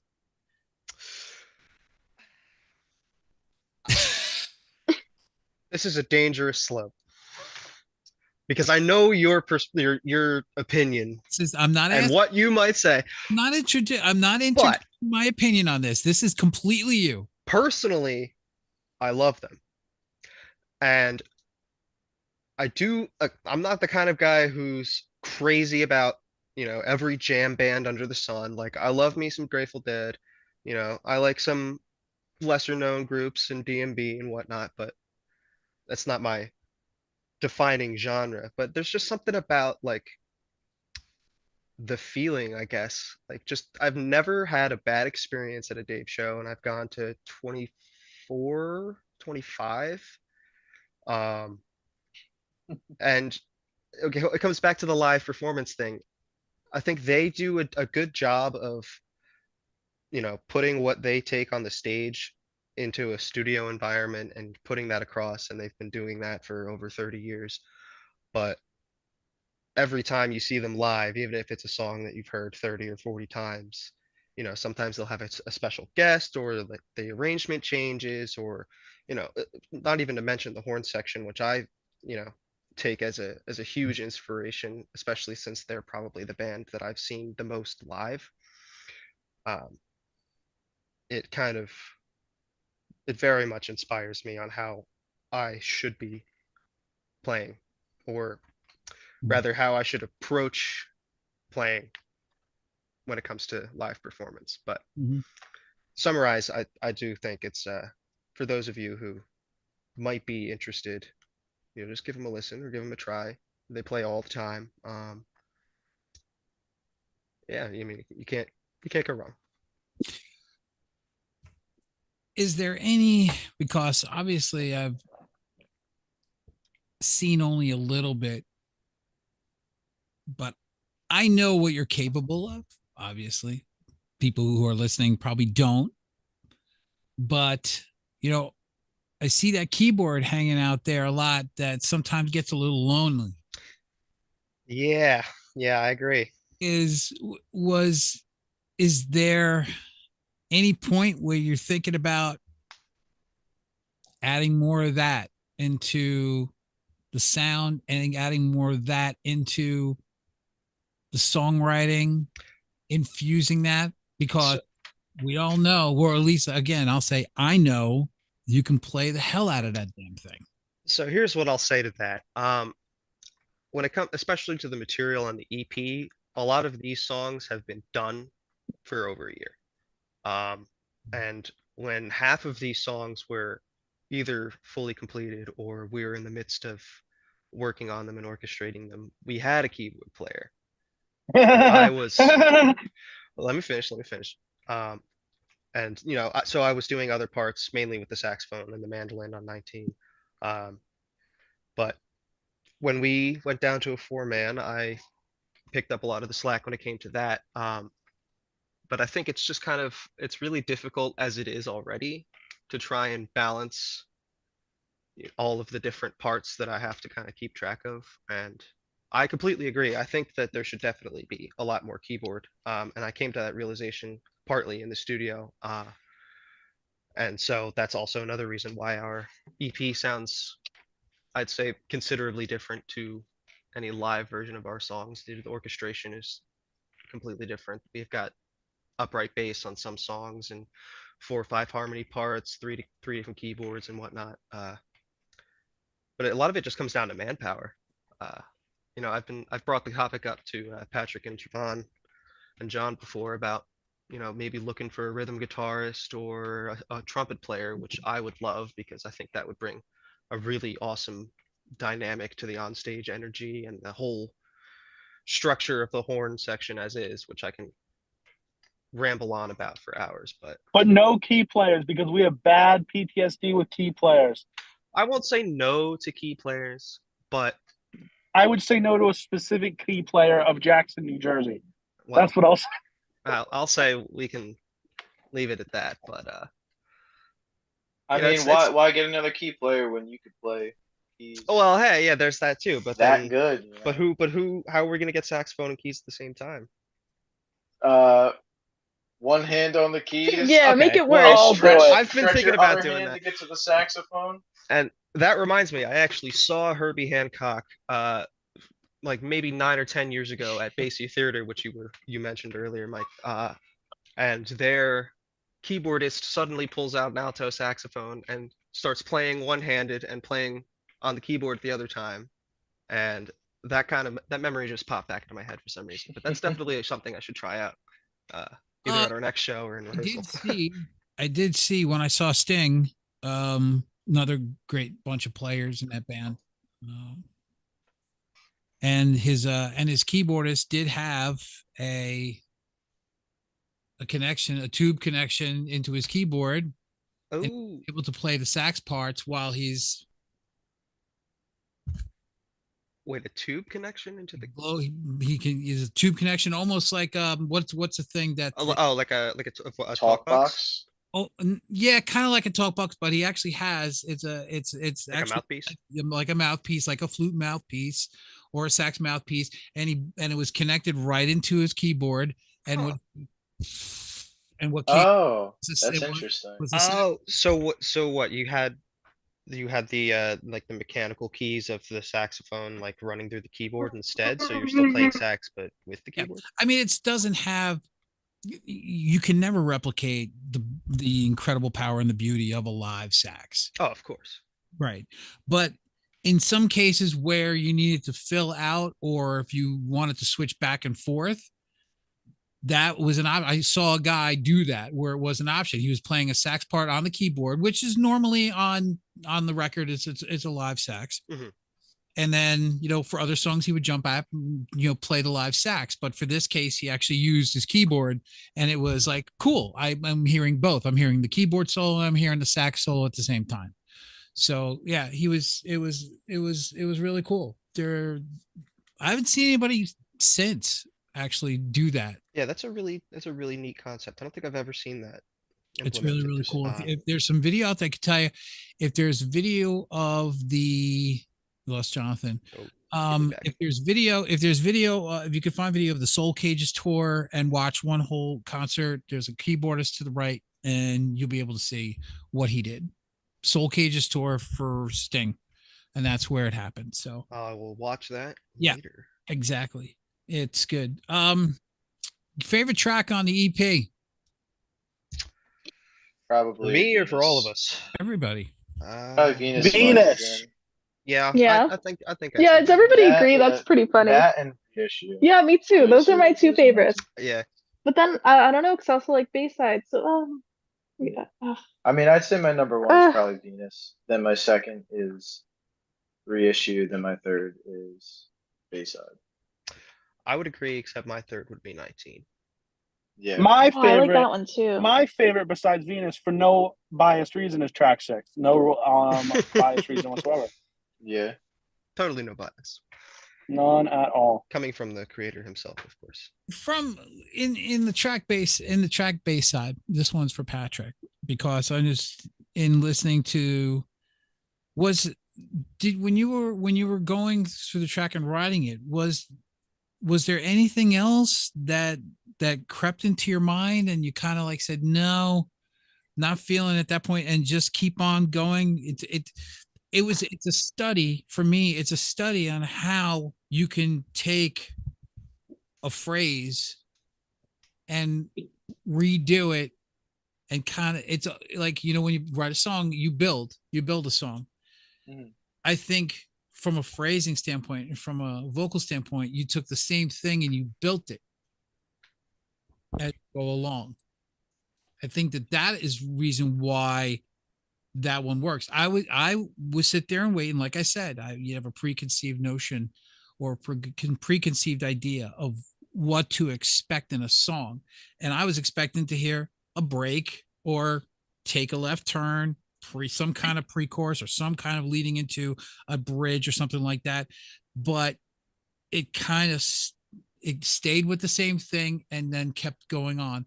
What was the thought process in doing that, and why keeping it that way?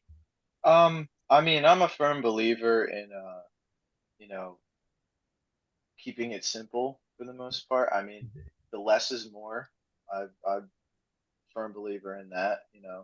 Once you do too much to something, it's overwhelming and it's not enjoyable to listen to, at least in my experience. But I just kept it like very basic. I was just like, I'm just gonna run with this, verse, chorus, verse, chorus, and then I'll break out into a bridge. And then instead of finishing with the chorus or like, bringing it back around, I'll finish with you know, a little guitar solo. And then after that, almost kind of like an outro chorus in a way, with all the harmonies and all those voices. So, and at least like writing it, I don't think I don't think I ever like ran into any issues. Like it just kept flowing. Like I didn't change any parts or anything. It just like what I wrote is what I wrote. Mm. Just it just worked that way. Yeah, I feel like in the rehearsal room at the time, we all kind of felt the same way about it when Patrick played the first couple of chords. We're like, yeah, this is gonna be the chill song on the album or the EP. Like everything else we've been doing is, pretty off the rails at times, or like you said, taking a left turn here and there. Uh, Mm. this one we kind of just want you to let breathe a little bit, kind of soak it in, and then go into the insanity afterwards again.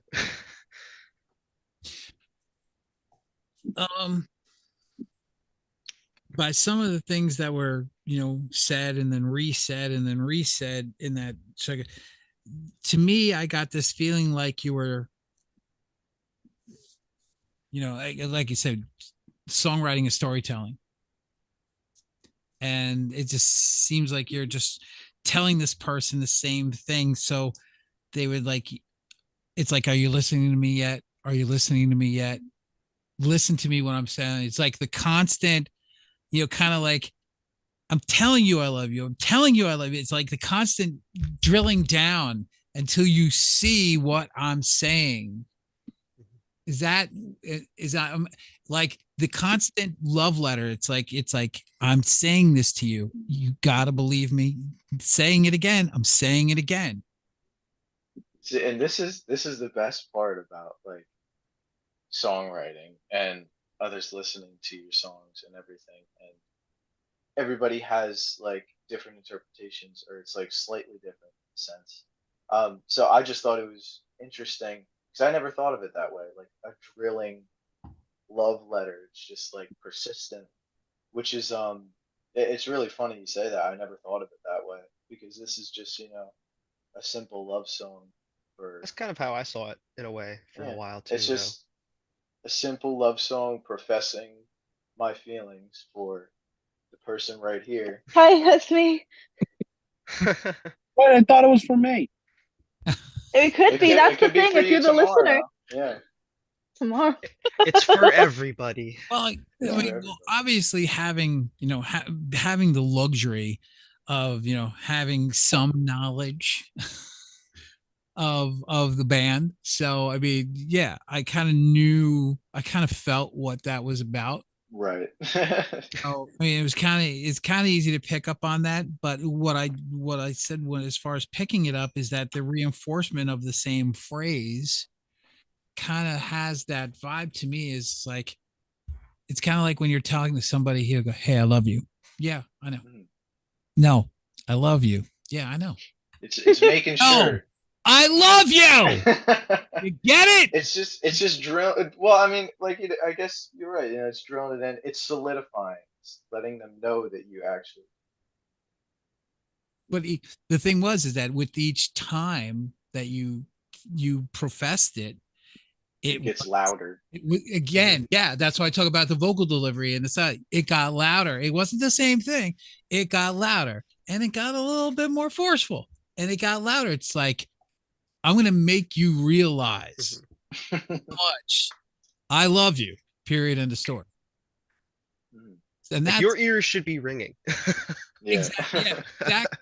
It's like if you're shouting it from almost like if you're taking it and you're shouting it from the mountaintop. Mhm. Right. Yeah, and that's yeah, that was Or the shouting it across the Bayside. Rico, yeah, that was the intention. That was Oh. definitely yeah, no, that's exactly the kind of picture that I got out of that. But like I said, I always look for, a curve or something like this, especially when I'm hearing a love song. Mhm. And I'm like, okay, but I had to sit there and I go, okay, why is he reinforcing that? Purpose reinforcing that. Is somebody listening? Why is it so? Yeah. So you go through those natural human emotions when you try to pick apart what the person, what the songwriter's intent is, and then what is the performance delivery on it. Because those two don't necessarily come at the same time. Mhm. Being a writer is one thing, and that's why some songwriters are songwriters, and then writing a song and then performing it in the manner and then having people understand.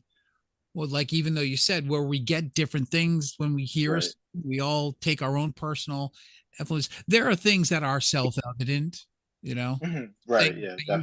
that you don't have to sit there and, kind of like, you know, need a thesaurus to go Yeah. through Right. and you like, listen to like a Rush song and you're going, all right, what the hell's he writing about now?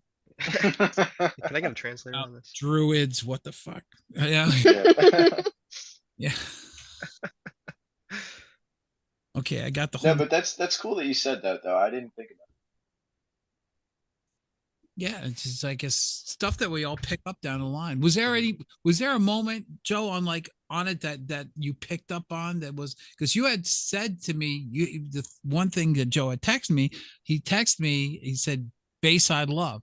So I was wondering why he texted me Bayside Love. I Mhm. said, Um, that one, like I said, I really enjoyed. Full disclosure, I was so I could not absorb it. Mhm. But while I was working and walking around, I had the earbuds in and I was listening to it, and that one I enjoyed.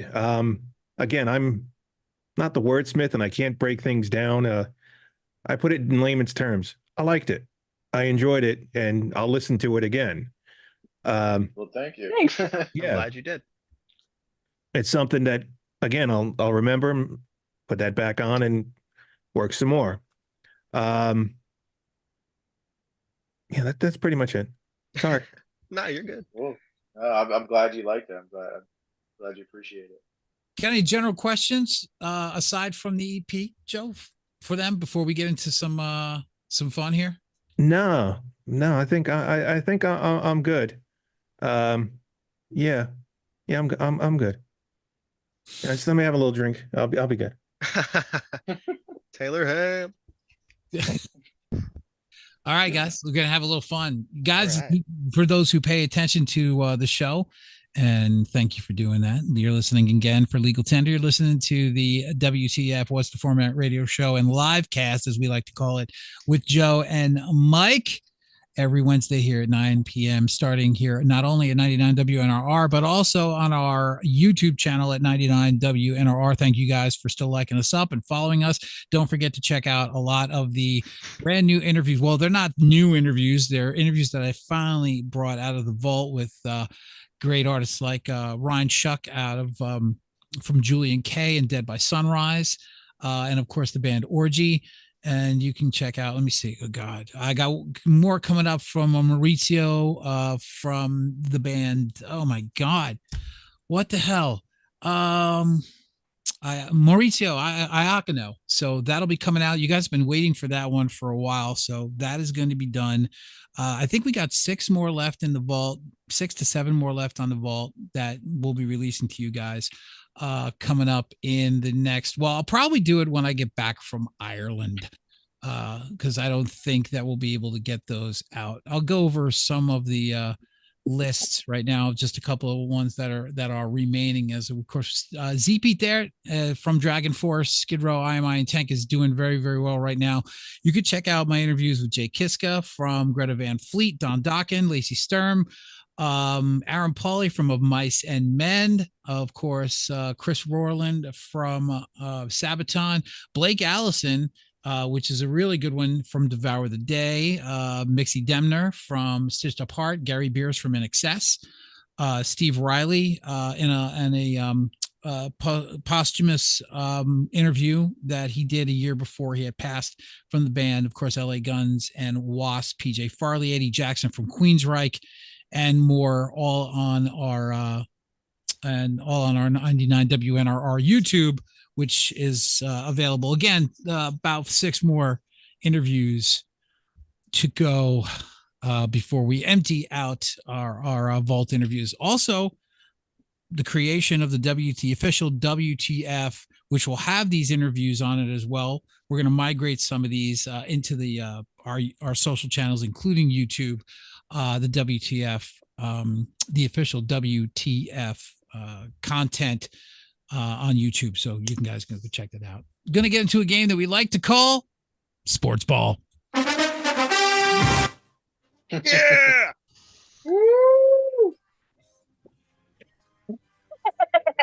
A game where winners become losers and losers never win. This is Sports Ball. Sport ball.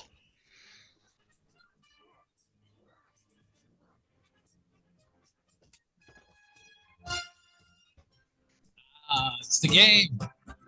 It's the game where you can win some free cool swag, WTF swag, as you guys know in the chat who have already won some. We still have a couple of mugs that are going out, so we're going to make sure we get those out to some of our friends that have been waiting patiently. So we'll be sending those out this week. We're got the band Outfox here from New Jersey, and they have been hanging out with us. It's been a good conversation. We got about 50 more minutes left of the program, so we'll talk about this. Don't forget, next week we got the Mylars in.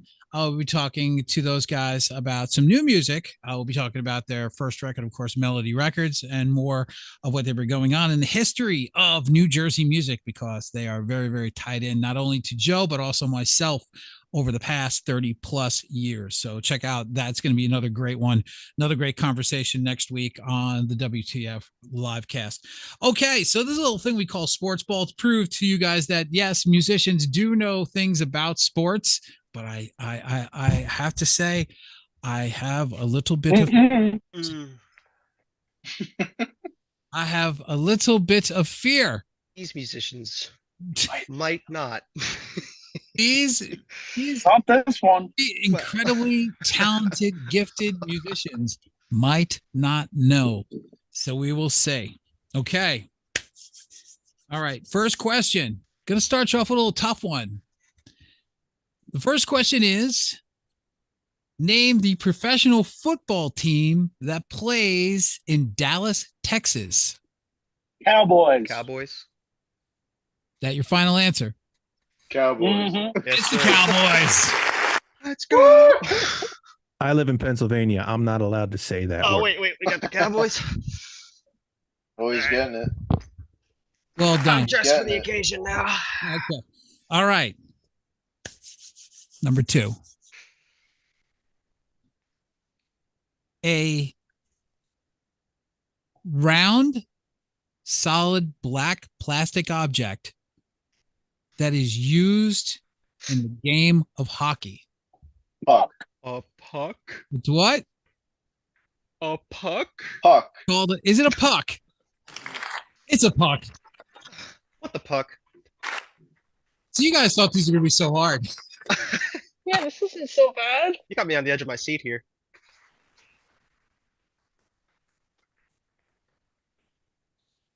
In basketball, in basketball, can be pro, it can be college, but in basketball, there is a line in the half court. There's a half circle line. If you make a basket inside of this line, it's 2 points. How many points is it if you make a basket outside that line? 3. 3. 3 Is it Oh, 3 3. points? It's 3 points. We're doing good. We sure are. Oh, we're killing it.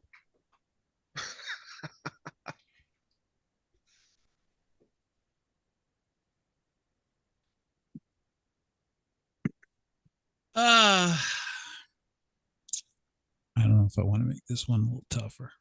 No, I think I want to make this one a little tougher. I think you do too.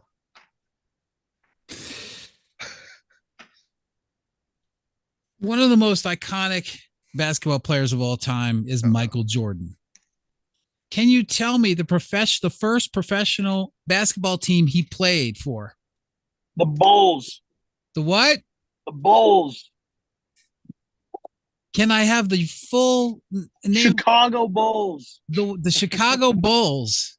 Is what does the rest of Outfox think? I have no Wait, idea. or was it Heat? Was it Heat? Don't ask me, John. I can't answer your question. My knee-jerk reaction was to say I don't Lakers, but know. I don't think that's right. Are No, you gonna, no. are you gonna go with John's first answer? Yeah, go I with the believe- Chicago I Bulls. believe- Yeah, we we'll are. go with John's Okay, first we'll go with answer. John's first I answer. like his It's the confidence. Chicago Bulls. Yeah, bitch. All Yeah, right. bitch.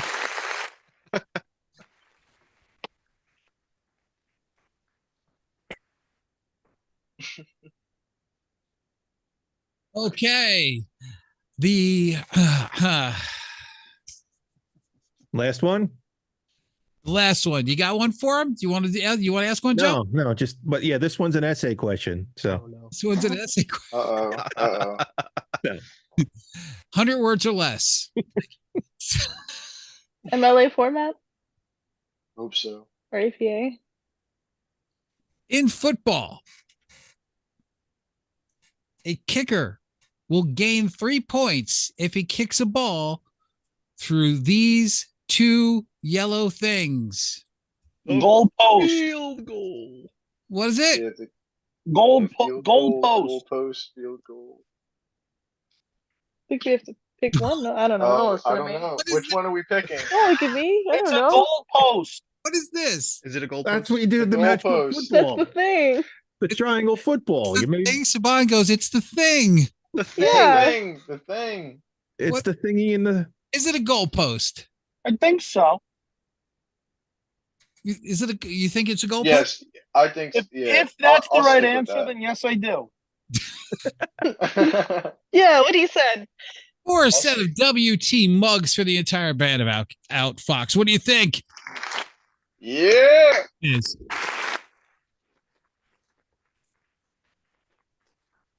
congratulations to the band. They get a free mug, which is kind of cool. Yay! Yeah. Awesome. Bad Thank ball. you. How am I the one that knew all this? I think I all don't know. things got to go to John. That's a great question. Yeah, honestly, I think it's John's mug. Proving once again that yes, musicians do know something about sports. Bass players. Yeah, bass player. Bass players. I was useless. I didn't know like anything. That's okay. Musicians the know puck some was. about sports. but Guys, bass players know a little I more. want to give you the floor. What is now? We've got the EP coming up now. You've done some shows recently. What is coming up for the band? Right now, nothing. But Okay. we are in. Oh wait, what do you mean? Are you talking about shows or? Anything. What's coming up for Outfox? A lot more than nothing, but we don't have any immediate shows planned. Well, yeah. I mean, we're in the middle of getting another gig at the Pony. We're in contact. We're just trying to find out a date. Writing stuff. You know, And we're the writing stuff, writing. I'm songs. starting an OnlyFans. oh And yeah. he's apparently doing that. So Can I go promote straight that? to the. Yeah, he's gonna be funding our next album Oh, all yeah. by his lonesome. So, and when did the keyboard tryouts start? No, it's a rhythm guitar player. Well, how about Yeah, you just and- play the and a horn keyboards player, and just so. get someone else to play the saxophone? I think keyboard player. Let's just I get like rid of when you Ian. play Yeah, honestly, saxophone. I think I'll just walk at this point. You know, with the new OnlyFans business, I think you guys will make it work without me. Yeah. Maybe use that to find some new prospects. Ow. We could do some Only Fox. Only Yeah. Fox. Only Fox. Yeah. Hey, you know what? It might work. Might work. It might work. Yes, it sounds like an outdated 70s term, but it might work. We could be on the pinnacle of innovation. It could You be. could see the next big thing. Look, come to Someone fruition. came, some idiot came up with OnlyFans, and that guy's swimming in it. So, Oh yeah. so there you go. Anything. Only bands. possible. Can't Only, believe he only makes only one. band. There you go. You could do a combination of OnlyFans, Yeah. but for musicians, you can go only bands. Only That's a good explicit idea. music videos. What kind of music videos, though? There you go. That's the mystery. That's where the pull comes in. Ain't no mystery.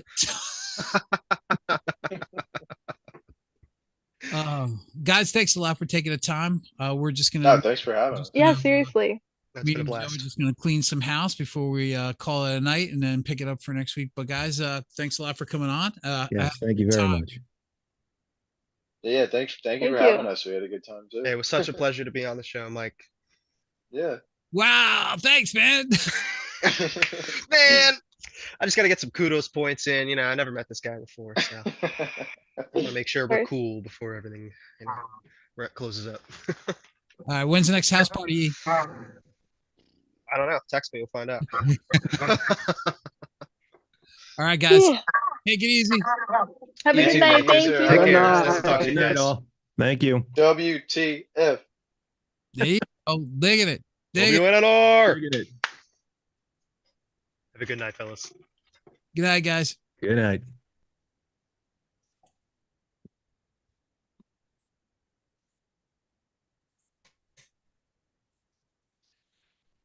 That was pretty cool. Yes. Great. Yes, indeed. Thanks for hanging in there, guys, in the chat room and keeping it fun. You guys been having a good time. So that's pole dances, cringes. CJ's just like ripping it up in the chat room. Good show. Good show. A lot of fun. I'm really looking forward to next week too, dude. That's gonna have to bring it. We're gonna bring it big time. We're gonna talk. Well, obviously we'll wind up talking about what's going to happen tomorrow and the next day with Helene. You know, might be talking about a grandchild that might be here by the time we talk about that. And obviously we'll have to talk about the series, Nothing But a Good Time. Yes. And then we'll get right to talking with the Mylars. We'll get Danny and Nick on the line and talk about what's going on with them and stuff like that. So Definitely. very cool. You guys can reminisce about being on sports teams and It was only that 1 year. I mean, it's 1 year longer than me. So there you go. the funny thing is that Danny and I have a lot of people in common. We just never ran in the same circle at the same time.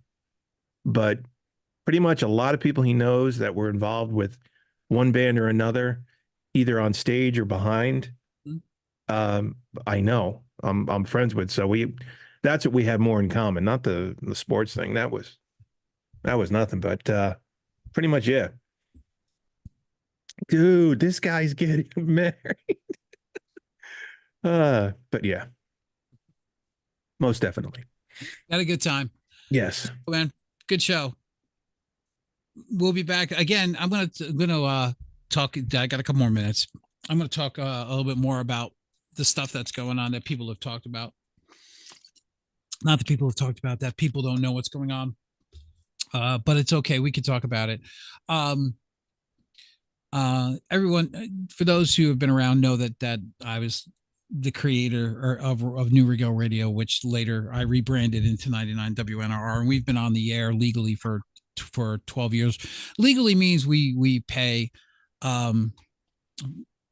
the powers that be, the body of artists and stuff like that, for the rights to play the music and to talk about the music on the station. So we've been a legal station since its inception 12 years ago, coming up on 13. And it's just time where there's new blood and to get things going in other directions. We are already talked to Jackie about some of the new directions that her and some of her staff are going to do. I love it. This YouTube will be a shared thing. You will have more live content, which means you'll have more shows live, not only over the station, but also on the YouTube channel.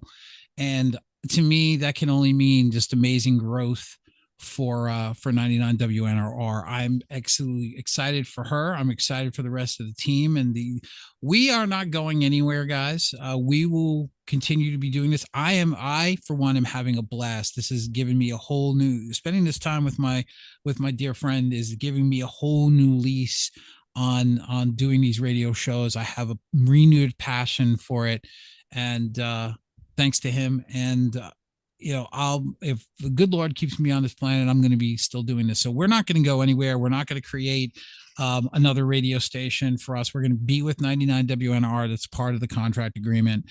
So we will continue to broadcast here on the YouTube and on the station as long as they would like us to.